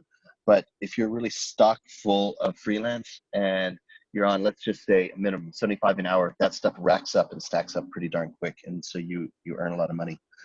But it's a very ebb and flow, up and down. And sometimes you go broke for a month. You'll be broke for a month because there are no jobs. So it's quite difficult. The thing, work for the company, it simplifies your life because they organize your health insurance, they organize your 401k or whatever it is, and they organize all that stuff. And they tell you what to do, come in at 9 till 5 and all that. So it's kind of easier doing it like that. But I just couldn't handle the bosses and the internal politics and the jealousy, and somebody does not have as good design as me, in my opinion, or something, just stupid jealousy stuff. But he gets promoted, and I don't, or she gets promoted. Little things like that bother me, and I just would rather not be in all of the politics. I mean, and I I did a lot of silly stuff when I got my. So I graduated in England in transportation design, and so I was really a car guy. But the first job that came to me was Fila, and they said, come on over, do an internship for 6 months. That was in Venice, Italy. So that was cool. I was like, hell yeah, I'll do that. I'll sacrifice my car stuff, which was my main love. And so I didn't take the internship seriously. And I just went there, I goofed off. I went onto the roof and smoked a lot of, just inspirational things. And so I just really didn't take it seriously until they threatened me. They said, Brook, you need to get your act together or you're out. So then I started to really hunker down and do what they wanted. And then, but so here's an example of my silliness. I mean, I was like 26-ish, and I really didn't give a crap because the job was cool, but I just didn't really like it. But so I was such a joker. So for example, Fila, they have a lot of fashion magazines and stuff. The big magazine rack for inspirations. And so what I used to do was I took the magazines into the bathroom, into the stall, and to read while you're sitting there. And what I would do is I would open it up to the sexiest page, the double page spread of the sexiest people, and I would leave them laid on the floor, open to those pages, and then leave, and just leave it there. And then there was a big notice. It's like, so whoever keeps leaving the magazines in the bathroom open on these particular pages, could you please stop? And it was just me just being silly. And it was, for me, I was just laughing my ass off. And I didn't tell anyone about it except for my very close friends. I'd say, hey guys, that's me. I'm putting those in just to freak everyone out. So I was just doing lots of silly things like that. So they gave me a car, which was really surprising. They gave me a car as an intern, a really cheap, small car, to drive into work and stuff. And so I came into work and I was handbrake turning into the parking spaces, making sure there's no cars either side, so I have enough space so I didn't crash anyone's car. But I come in rearing in, and then I handbrake turn the car and handbrake it into a parking place. I got really good at it too. And so I was kind of like just a little bit too playful. And I mean, you were just having a good time. I was just having a good time, and I really didn't care either. How old were you? Like 26. Oh, okay. 24. Because what happened was, so I was at college, normal age. I went into college when I was 18. And then, so I did it about a year and a half, but I just came out of boarding school, straight into college, and I was raring to go, like party and everything. And so what I did was I went to school for those first year and a half, and then I just didn't do anything. I was a complete loser. I was just, just not doing anything, just really lazy. And so I dropped out because I was not doing anything at school, and I had some friends in a nearby town, and I lived with them, and then I got some graphic design jobs there. So I worked there for a couple of years, and then I felt like, you know what, now I'm a little more mature, and I raved my butt off throughout those times. This is in the 90s, so big time raving in Europe. And so I kind of got all the party out of my system, not fully, I still have it, but and then but I went back to college. I went to my mom and dad, say, hey mom, dad, hey, I want to go back to college and just finish off this degree. I'm ready to rock now.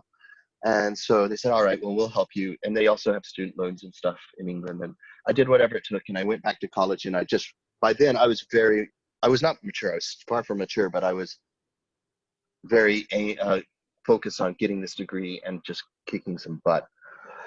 And I went in there and I did that. And that's why I graduated ultimately like 18. Normally you graduate like, let's say 22. And that's why I graduated at like 26, because I took some time off. So I was a little bit more mature than age-wise than a lot of people. And I had a late start. Most people just go through college 4 years, boom, boom, boom. But I didn't. I took 2 years off, or 3, I don't know. So that's how that kind of worked. Okay, I got this little, hey, so do you guys, if you're on the iPad, do you ever export your videos? No, I haven't filmed on Procreate yet, or like done like a recording. Turn it on. It takes very, very little memory, and just have it turned on permanently in your settings. Oh, okay. Yeah, and then it's always there. So every drawing you do, there's always a time lapse, and it just by default saves it. And I love it. So I don't have to think about it. It's just always there if I ever need it.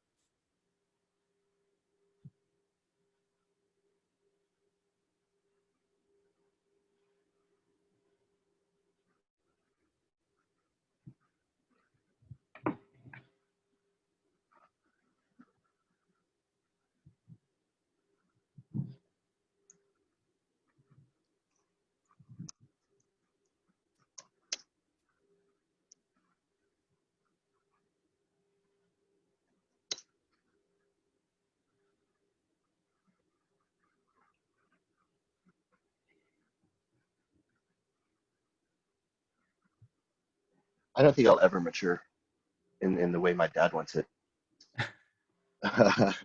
Brooke just grew up. I say, hell no. If I'm going to be like you, that is why I do not want to grow up, because I do not want to be like you. You know, super snobby and super what's it called? I don't know, just snobby and stiff and uptight, and I just did not want to be like that. And that's what he considers growing up. So I used to like to do a lot of all-nighters, and then what are you? You know, I talked to my parents on the phone. Hey, what are you doing? I said, I'm doing all-nighter tonight. And that says, why? When will you ever grow up? I like to wake up at 6 in the morning and then do my work in the morning, and it's like, yeah, each to their own.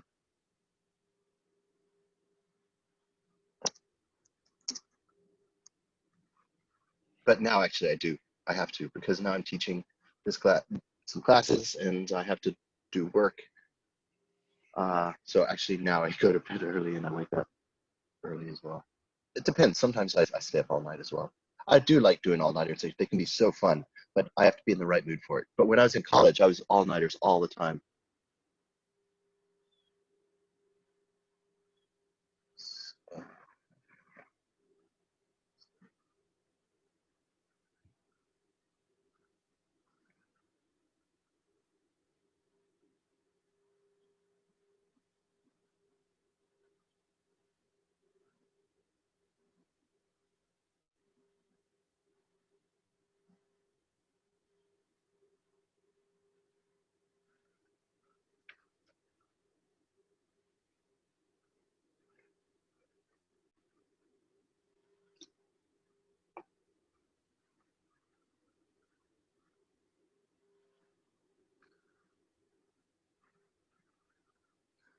So, Steve, you're asking about like how making money and stuff as a freelancer. Yeah, I feel So, like that's just like a really important thing in general. Like, am I going to get my money's worth out of this college? oh yeah, you will. You will. Oh, I I mean, will. Okay. just having the name CCS on your, all designers and creatives know that school, and so that instantly gives you an advantage over like going to the local college, local community school or something. So Well, that that's a automatically. blessing. Oh yeah, So, definitely. for me, obviously, I want to live in Europe, somewhere like in Netherlands. Like, I don't know. I just don't want to like have a full-time job here in America. I'm not really like into that streetwear style. Hmm. Well, obviously, like I kind of am, but I'm not. It's really Yeah, weird. yeah. So I don't know. I just want to know, like, am I gonna get a job out in Europe if I wanted to? Yeah, why not? Well, in the last 4 years, it's all got screwed up. It was easy for Americans to move to Europe, but now Europe is a little pissed with us, and they're like, well, if you're going to be assholes to us, we're going to be assholes to you, and you're stopping the immigration you're stopping Europeans from coming to America so much, so we're going to do the same, tit for tat. And so it's a little bit harder now, but now we have a new president. Perhaps it changes. I hope it does, and I'm sure it will. Europe, they love us generally. They hated us when we had Bush, and they kind of hate us right now. but things are changing, and so it shouldn't be a problem. Yeah. Give it time. I also have like I have a European visa, so But that only lasts for a little while, doesn't it? Doesn't last forever. I can always because I have dual citizenship. Oh, where? What's your other country? Russia. All right, cool. So I can just like, reactivate that one if I wanted to. Obviously, I'd have to go through the process again, but Well, that's an advantage for me as well because I have dual citizenship with England. Because my dad's English, my mom's American, so I have it too, and that worked out really well. But then Brexit happened, and now that's all a little bit screwed up too. yeah. So, but yeah, I still have my English passport. It's all up to date, so it does make things bunch easier. And so then you will have no problems, absolutely no problems. And that's a big thing because if you don't have some European visa or passport, then you better be really good to get into Europe because it's a pain in the neck and very expensive for them to organize your immigration status from an American over to Europe. And well, it's just an extra hurdle for them to get through. So they'd rather get somebody who is already immigrant friendly, basically. Exactly. Cheaper. Were you born in Russia? Yeah, I was born in Moscow.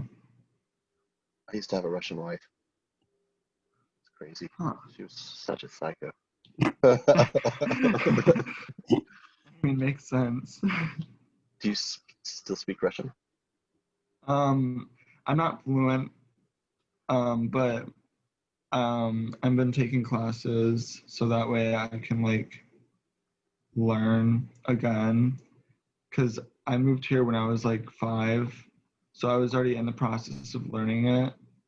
But my parents didn't want me to speak Russian; they wanted me to speak English. Well, that kind of makes sense. Yeah. Well, you're good. You're good. If you have that dual nationality, you're totally good. Yeah, my first wife was from Moscow also, but I never visited Moscow. It was more of a marriage of convenience. I helped her out. Yeah, I don't know. I She hear helped me like good things about Moscow, so I kind of want to just go back and just like visit, Yeah, But sure. nowhere else in Russia.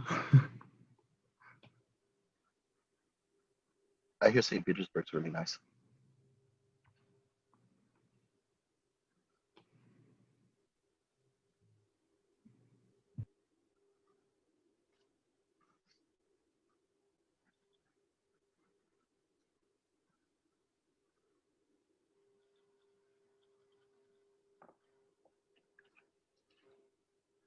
You'll have so much fun in Europe.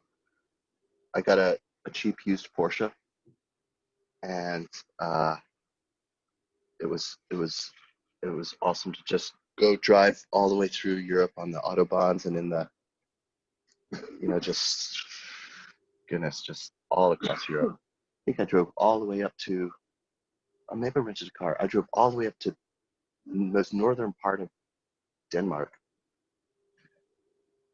and then I went all the way down to Italy, all across that place. So fun.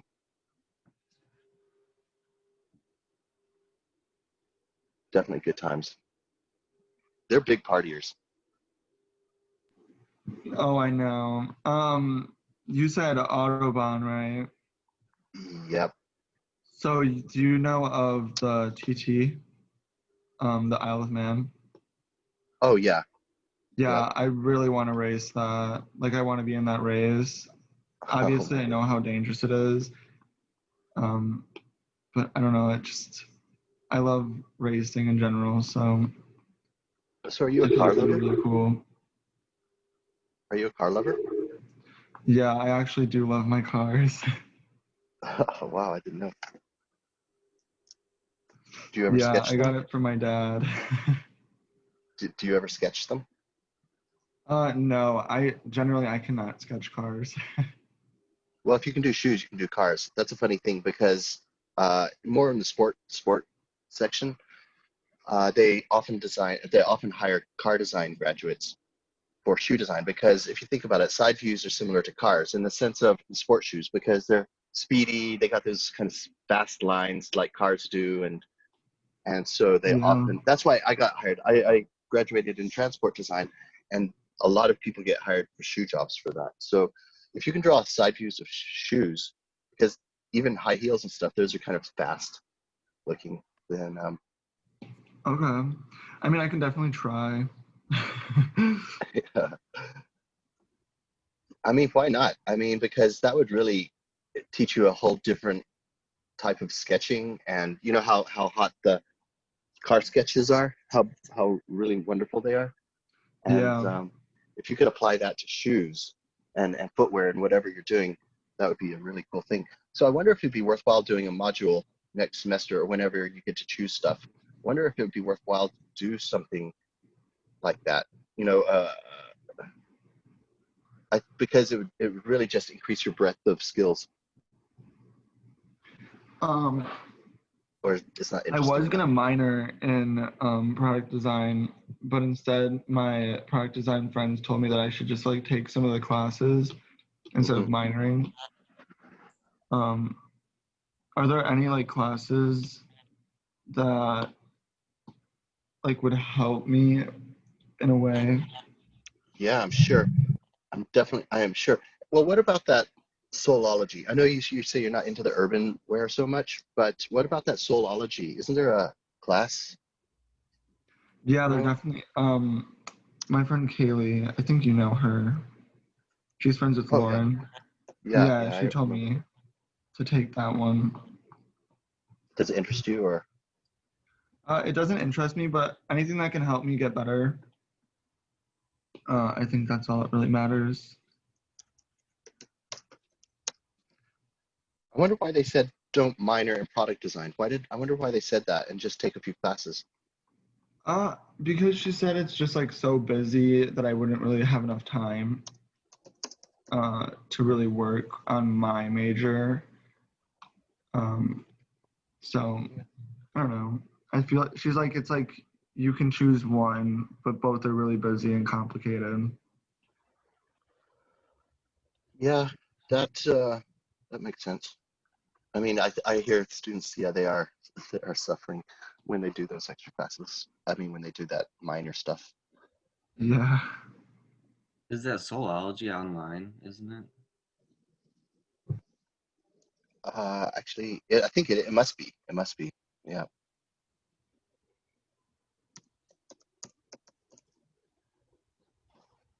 I would like to do it.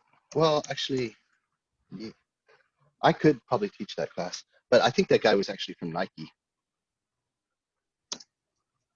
and I never worked for Nike. I think it'd be interesting. Just out of fun, I would like to, I would lie on my, well, I would obviously lie on my application. So I figure that, I'm like 40, how old am I now? I don't know, 45-ish or whatever. I'm an oldie. But if I put that in my resume, I say, all right, and they'll be like, nah, cancel him out.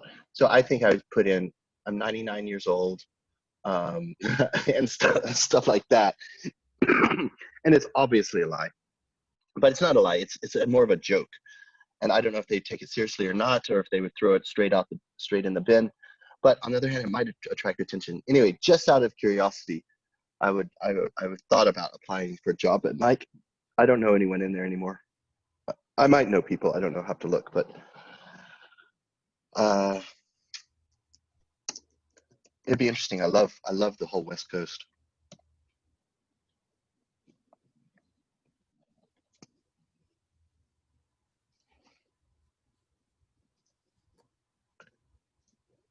Okay, I just uploaded that demonstration onto. I think I just uploaded it onto. Yep, there we go. I uploaded it onto. So, do you ever go to the YouTube videos or not really?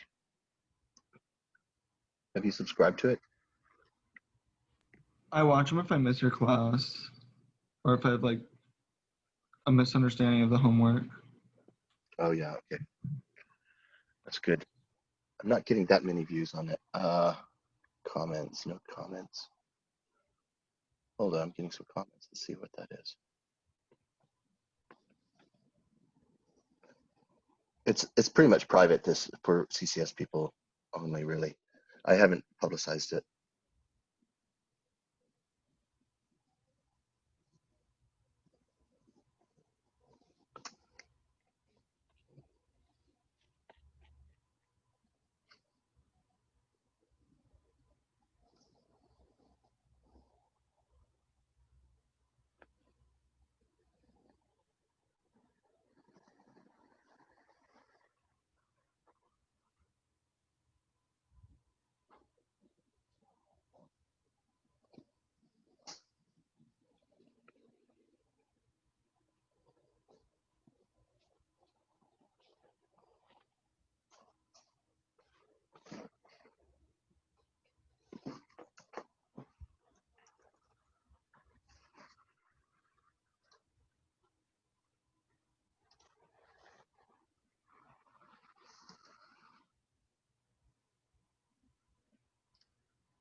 Okay, that's done.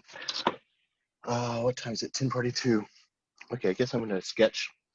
I'm just gonna do a little. I'm gonna just do a little fashion sketch. I don't know what I'm gonna sketch yet.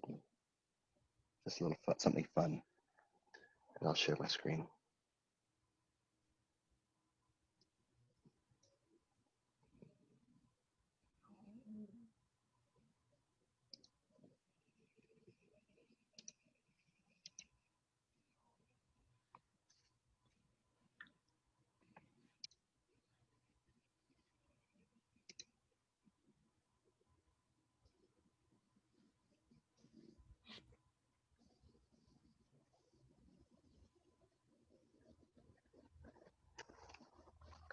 So if I'm doing tech packs next semester, or if I'm doing tech packs, would you take my class? Do you think?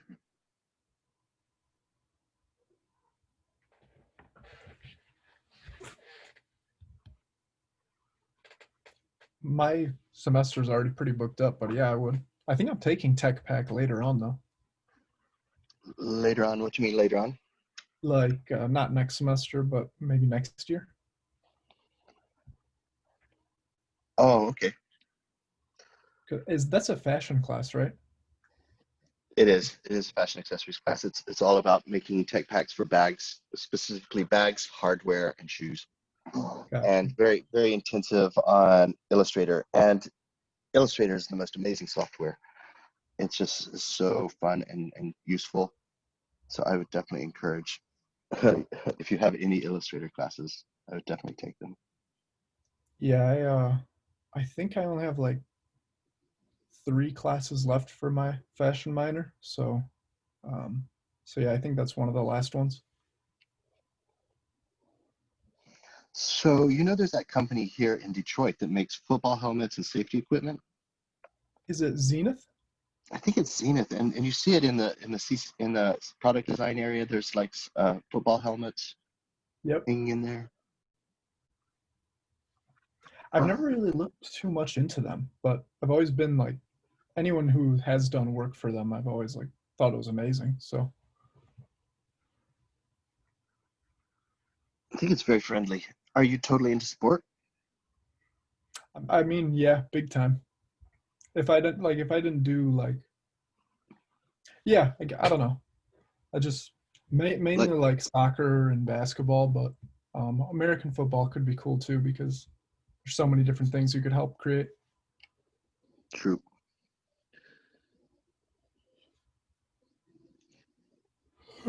Yeah, so since I moved away from America at a young age, I I was into football and baseball and all that American stuff, but then I moved to Europe and I kind of lost track of it all and I lost interest. So I never got back into it either. And and at that age, well, everyone is into soccer in Europe, and I never got into it because I moved there. I never got into soccer or cricket or any of those other European. Yeah, I got into soccer when I went to go visit my family back in 2006. The World Cup was going on over there, Hmm. and that's when I started loving it. Where's your family? They're in Montenegro, like former Yugoslavia. All right, cool.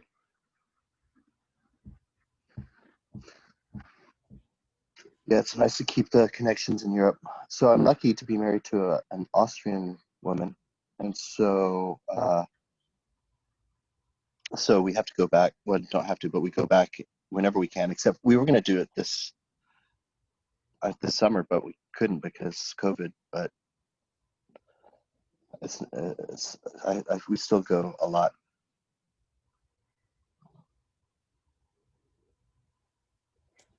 Yeah, my girlfriend was she was just looking up that she could get a dual citizenship with Ireland, and we just went there a few years back.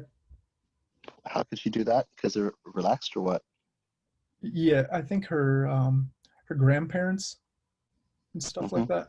Both of her grandparents on her dad's side are both from Ireland. Wow, that's cool. Yeah, well, that would save you a lot of hassle. You'd definitely get that, wouldn't you? Oh no, she would. She would. It's not unless you marry her, I guess, and that's That's the plan. yep. Yeah, yeah. How long have you been together now? 9 years. Ah, no kidding. Hmm. So did you get a degree? Didn't you get another degree before you did this one? No, I just started really late. I did like construction with my dad and stuff like that, and then I tried moving to Arizona. That didn't work out, and then I came back to college. Why? What was wrong with Arizona? Because I kind of like it. The art, It's the nature, anyway. it's fine, and yeah, the nature is a lot of fun, but it's just I tried getting things going, and just nothing was working. Like uh, jobs weren't there for me and stuff like that, and kind of had some problems with like family out there, so I kind of just wanted to come back. And when I came back over here, I kind of got a pretty decent job at Marathon, and that kind of kickstarted me going back to school. Marathon, the gas company. Yep. Yeah. So my aunt and uncle live in Arizona, and my parents they used to live in Arizona for a little while, and so it was an empty house because they moved to Texas, so they had an empty house there, and that's where I could land. So when I moved from Europe, from Munich to America, that was my first port of call. I landed in Phoenix, stayed in that house for like a month, just mountain biked around for a month, and then I moved over to, and I had to earn some money so I can move to San Francisco and put a down payment. So I had some freelance work, and then when I got a nice big paycheck, that's when uh, I moved over to San Francisco. So I was in Flagstaff for like a month.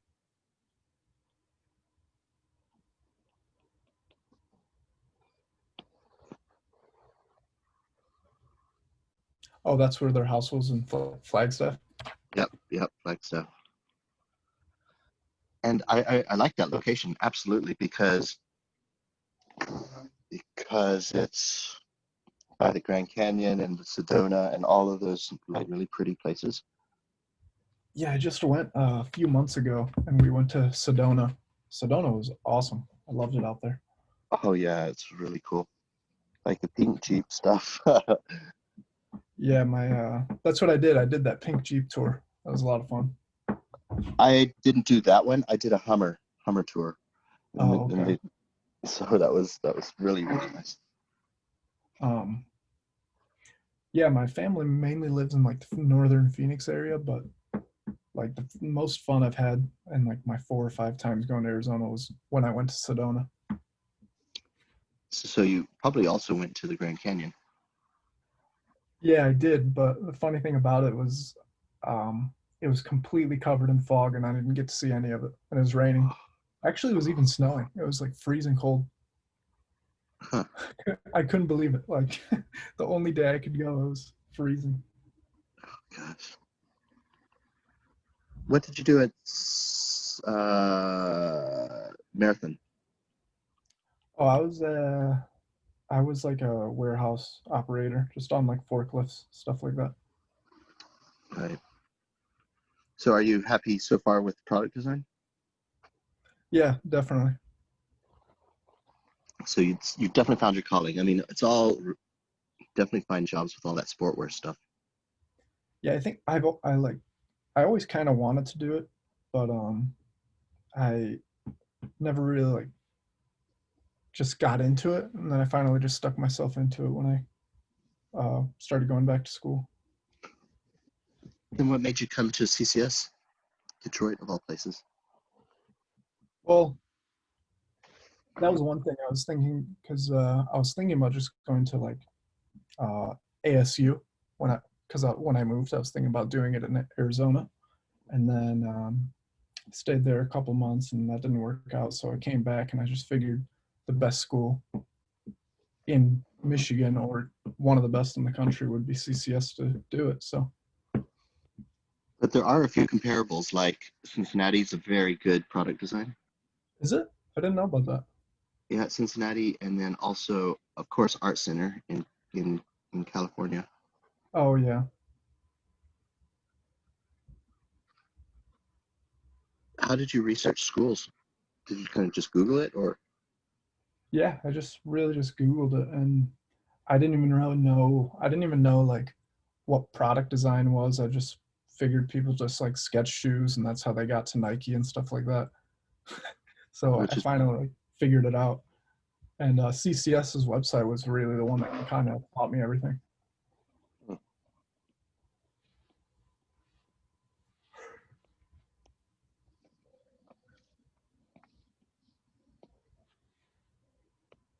are you enjoying it? Yeah, definitely.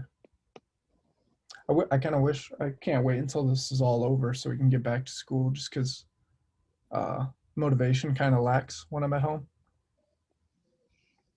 So many things to like uh, distract me, TV or PlayStation, things like that. But Oh, right. yeah, Where do you live right now? I live in Southgate, like 20 Oh, minutes away from Detroit. so you're nearby, right? Yeah. Yeah, games, definitely. I had to get rid of them because I really like them, and I felt like I was wasting so much time. So I just had Oh, to get rid of them. I've been thinking the same thing, honestly.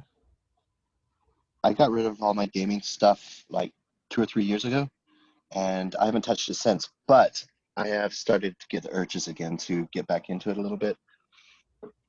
So I've been contemplating getting a new PlayStation, but then I know it's going to happen. I'm just going to get back into it. And Yeah, with the new PS5 coming out, it's like I have the urges to like want to buy it, but I also I'm like I just bought this iPad, and there's no way I should be buying a PlayStation, especially when I shouldn't even have a PlayStation altogether. Should just be yeah, focusing on schoolwork. totally. During school, it's not a good move to do it to do that. Yeah.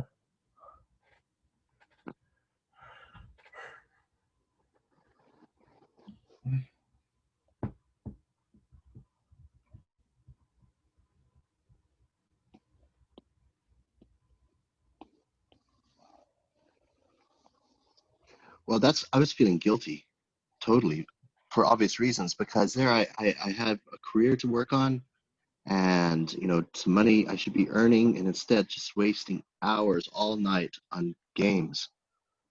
And I just figured, I gotta get rid of this thing. Yep. I find myself up late all the time. They're too addictive. They're too good. There's this new one called Cyberpunk. Have you seen that? Cyberpunk 2070 something, 70, I don't know. Yeah, I've been really excited about that. And I'm watching Yeah. the reviews, mixed reviews, but I don't know. I can't. I just can't. Yeah, that'll be the game that would suck you back in, definitely. Apparently, it's so massive that you cannot just get through it on a weekend. Definitely not. It's like a blown out GTA. Yeah, one that I got back into again was Red Dead Redemption 2. I already beat it. It's just like doing nothing in that game is so. It's like I don't know. It's not like fun, but you can just get lost in doing nothing in that game all the time. Well, that's the offshoot of GTA, isn't it? Yeah, like the Cowboys. Old West cowboy one. Yeah. Yeah. I liked, what was it? Well, firstly, when I got my iPad, there was this game called PUBG. You know, it's Yeah. Fortnite, and I got it Right. on my iPad, and on your iPad, you're amazing at those. You know, those phone games like PUBG, those mobile games, and so everyone's playing with their phone, but I played it with my iPad, and I was kicking butt hugely because you have that huge screen, and it has that tilt sensitiveness, and you can be very, very sensitive, like if you're sniping, and you just kind of literally treat the iPad like a rifle, and you rest the rifle on some solid thing so you can get a better aim. And so I rested the iPad. I love being a sniper, a sneaky sniper, and I just rested the iPad on my knee. I could get really long shots because the iPad is so accurate as far as its tilt sensitivity, and sniping people all over the place, and it's so satisfying, so fun. But once again, I had to just get rid of that app because I was on it all the time, and I should be out here making some money. So Yeah. now that you have an iPad, I don't recommend getting those games because iPads are very good at games. I find way better than a phone, definitely. But it's fun and cheap. Yeah.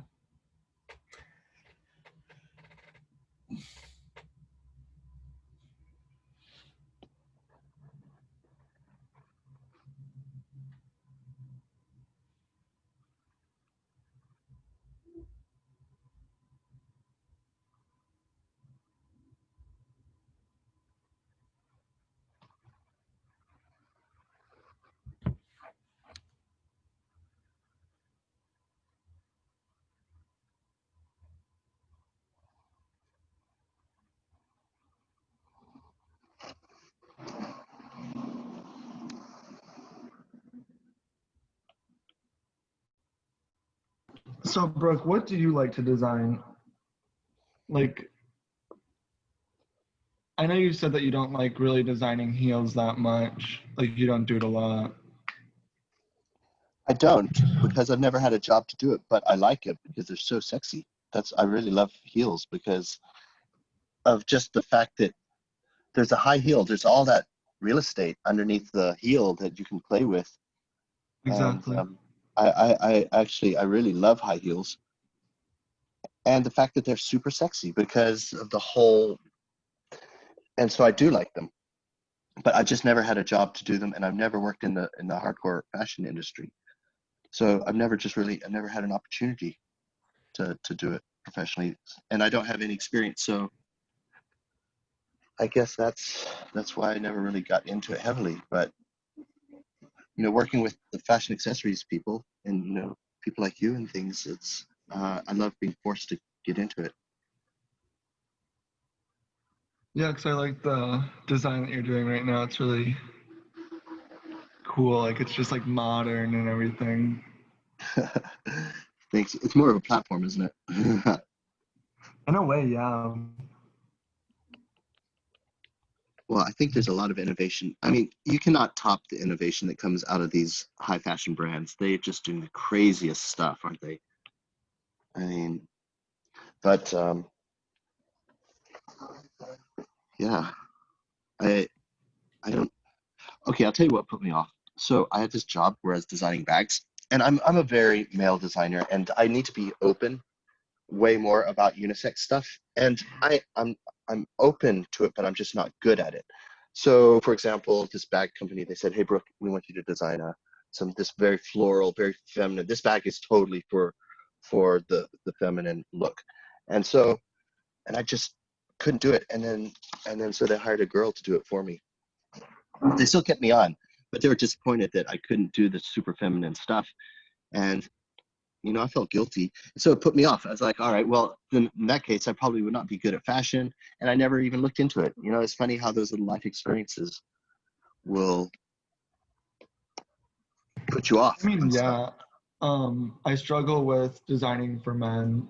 I find men stuff very boring and basic, and it's always the same style. So I feel like with women, you can be a lot more free, and you can branch out a lot, and you can do a lot with like anything really. I agree with you completely, Steve. I have to say, yes, I would agree with that. Yeah, men is very conservative, actually, isn't it? Yes. Yeah. I wonder why that is. Why is women fashion normally so much more extreme?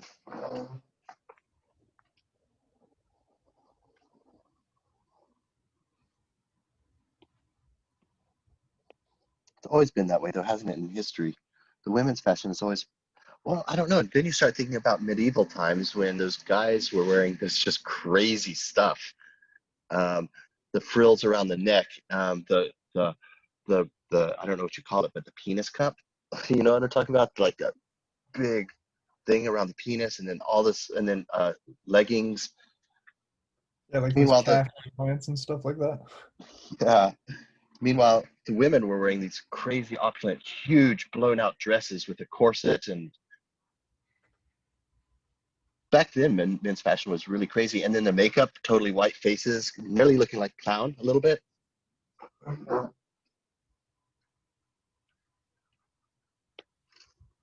But do you have to do any history, like about fashion in FAD? I think Cam's in a fashion history class right now. Yeah.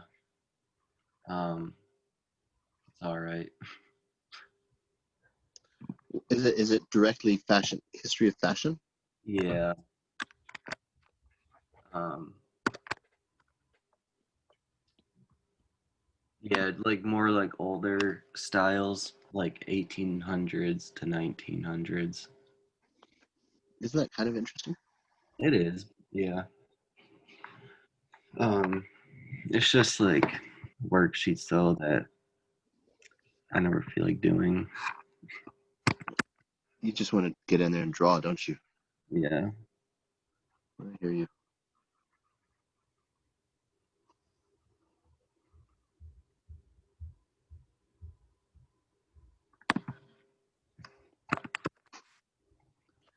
Well, I'll tell you, this is what I really like doing. What I'm doing now is just freestyling. I've got no brief, just trying to do something kind of fun. Just this is where I'm just enjoying myself.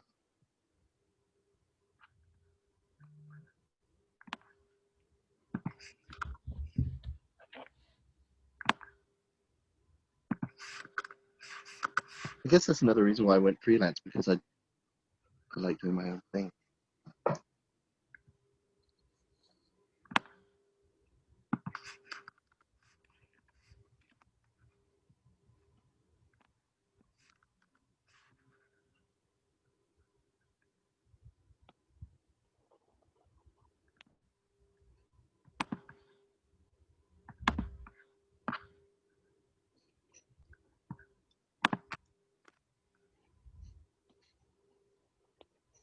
Well, honestly, the design world is just so great. I couldn't think of a better job than sitting on my ass and just drawing stuff that comes to my head and making money from it.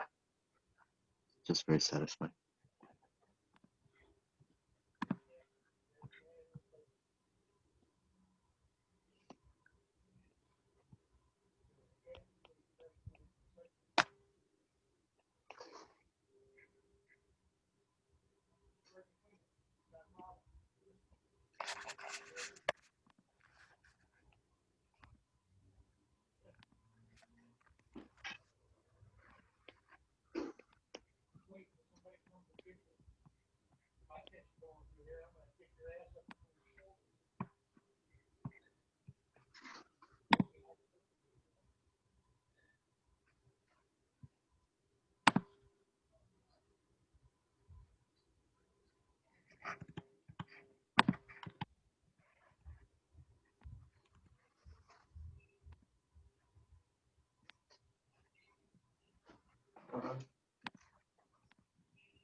love these classes where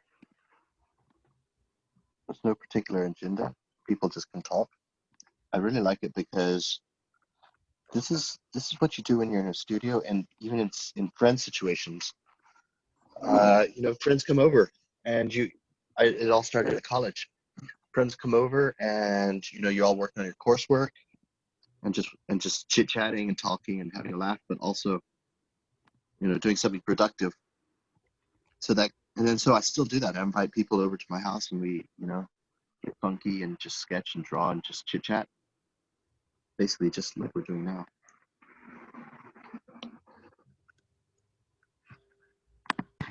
So, Brook, if someone offered you, let's say like a really nice brand, offered you a full-time job to be a designer, would you take it and drop working here? Or what would you do? It's a really good question. I just hate working in the companies, even though it sounds, I don't know, it probably be good for retirement plan, but I don't know. I did take a job, who was it? Mercedes, Daimler trucks. They saw my stuff and they said, hey, will you come over to Portland and work for us for a few months? I said, all right, I'll do it. And I did it because at that time I didn't even have any jobs. So I was like, all right, I'll do it. And I did it, and I hated it. It was a nightmare. But anyway, I did my job, and then I came back to Detroit. So I might. I honestly, I don't know. Depends on the whole culture. I don't know if Nike's cool. So my best company I worked for was a company called Astro Studios in San Francisco, and that was very fun, and I would maybe do that again. But I don't want San Francisco again. Even though it's a cool city and everything, but I thrashed that city so bad. I don't want to go back to San Francisco. That's a hard question. And you know what? I don't even want to entertain it in the sense that I don't want to have that distraction. Because I'm focused on my stuff right here. I've got a few things going on here. And so I could start applying for jobs, but I don't know.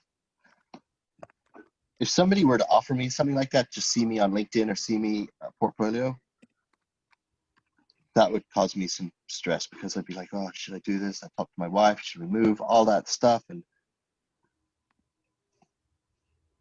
so I hope nobody approaches me with that offer because I will start questioning stuff. So when you're working for a certain brand, let's say another brand finds you, would you just drop that brand that you're working for just to work for that brand? Like, I don't really know how that works because, like some people only work with brands for a certain amount of time and then some work there for like their entire life. True. The diehard ones. I don't have a brand that I'm so fond of. I guess my favorite brand would be Nike, but I'm not super. I don't think I would. Okay, Lamborghini. I know I'm a car guy, so maybe if even Lamborghini, probably one of the ultimate, or Rolls Royce or something, ultimate primo. But the thing is, and I've been to Italy and I love Italy, but I don't know if I'd want to live there again. It's such a pain in the neck because it's very corrupt in the sense that it's all family. If you need a passport renewal quick, you better know somebody who's inside there and be very close with them. So that was a major problem for Italy for me, that type of stuff. So even an orgasmic firm such as Lamborghini, would I do it? It's hard to say no, but it's a very difficult question. I'm just kind of happy where I am. And even though I don't earn like the craziest amount of money, I'm just happy, and I'm not money motivated. I'm more about job satisfaction motivated. And I guess if it ain't broke, don't fix it type stuff. And so I guess that's kind of my attitude right now. Don't want to really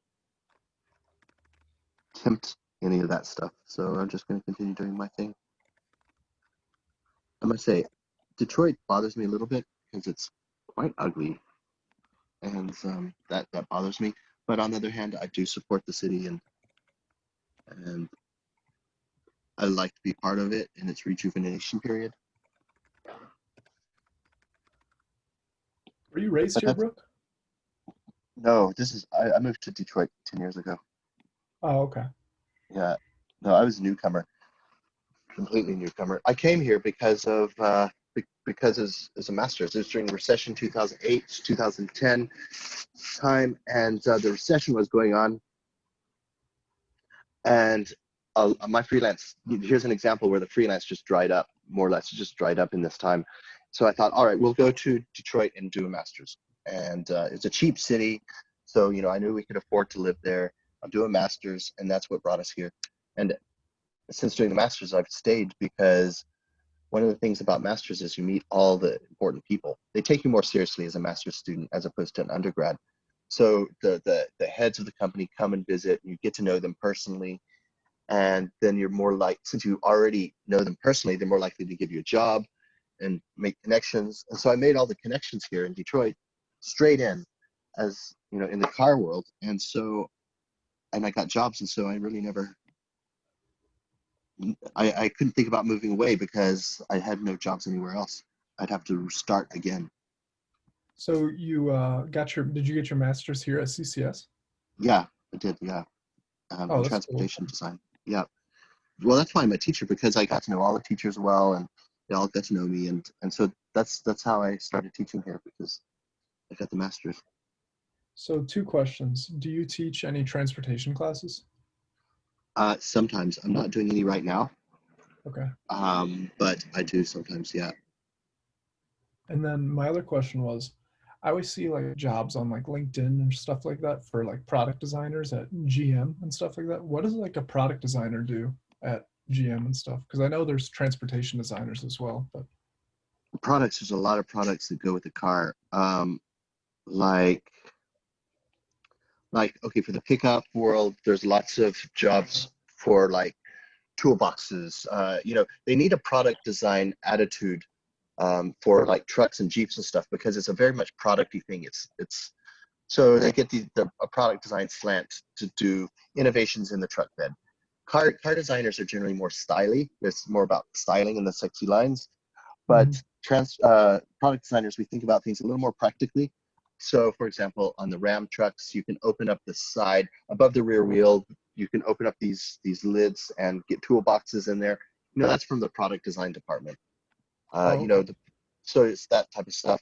So it's like the producty stuff that's part of cars. I mean, you could even go. I mean, as boring as it sounds, but the jack that you use to change your tire, that could be styled. And there's also things like key fobs. What else?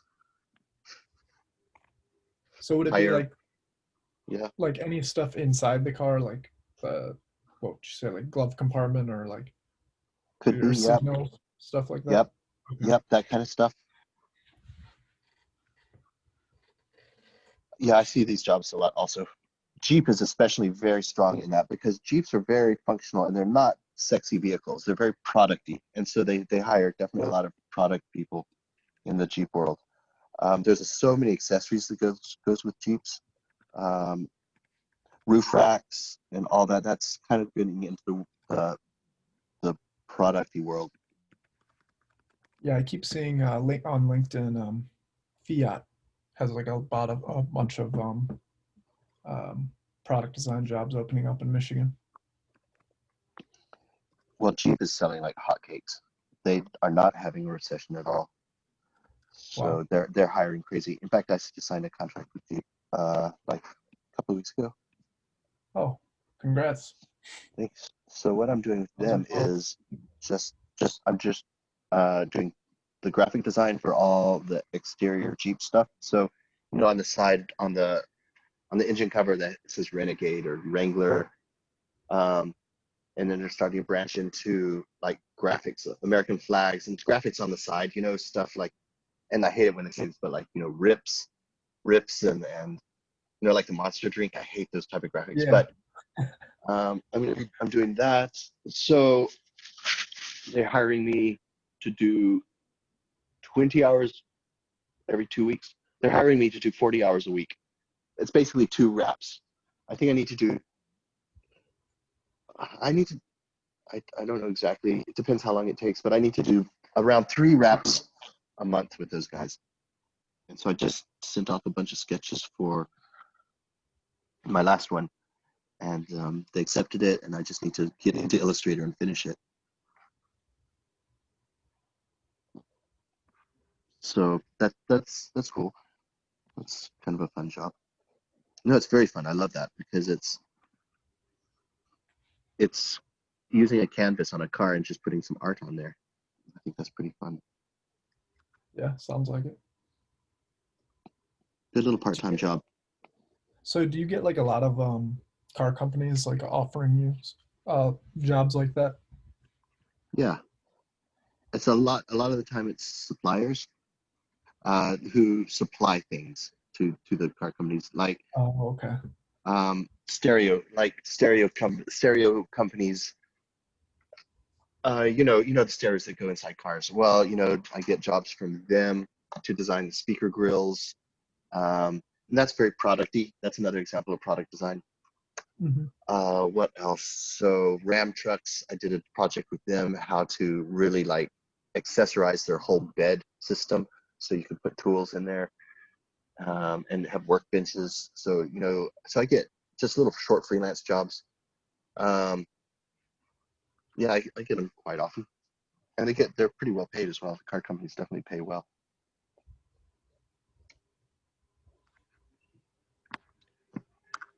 All right. Hey, what time does this class end? 11:30 or 11:15? 15. All right. Well, it's funny how we have fun. Time goes by when we're having fun, because I like just chilling out like this and just chit chatting. But hey, this was an easy day. Tuesday I'll be back on track.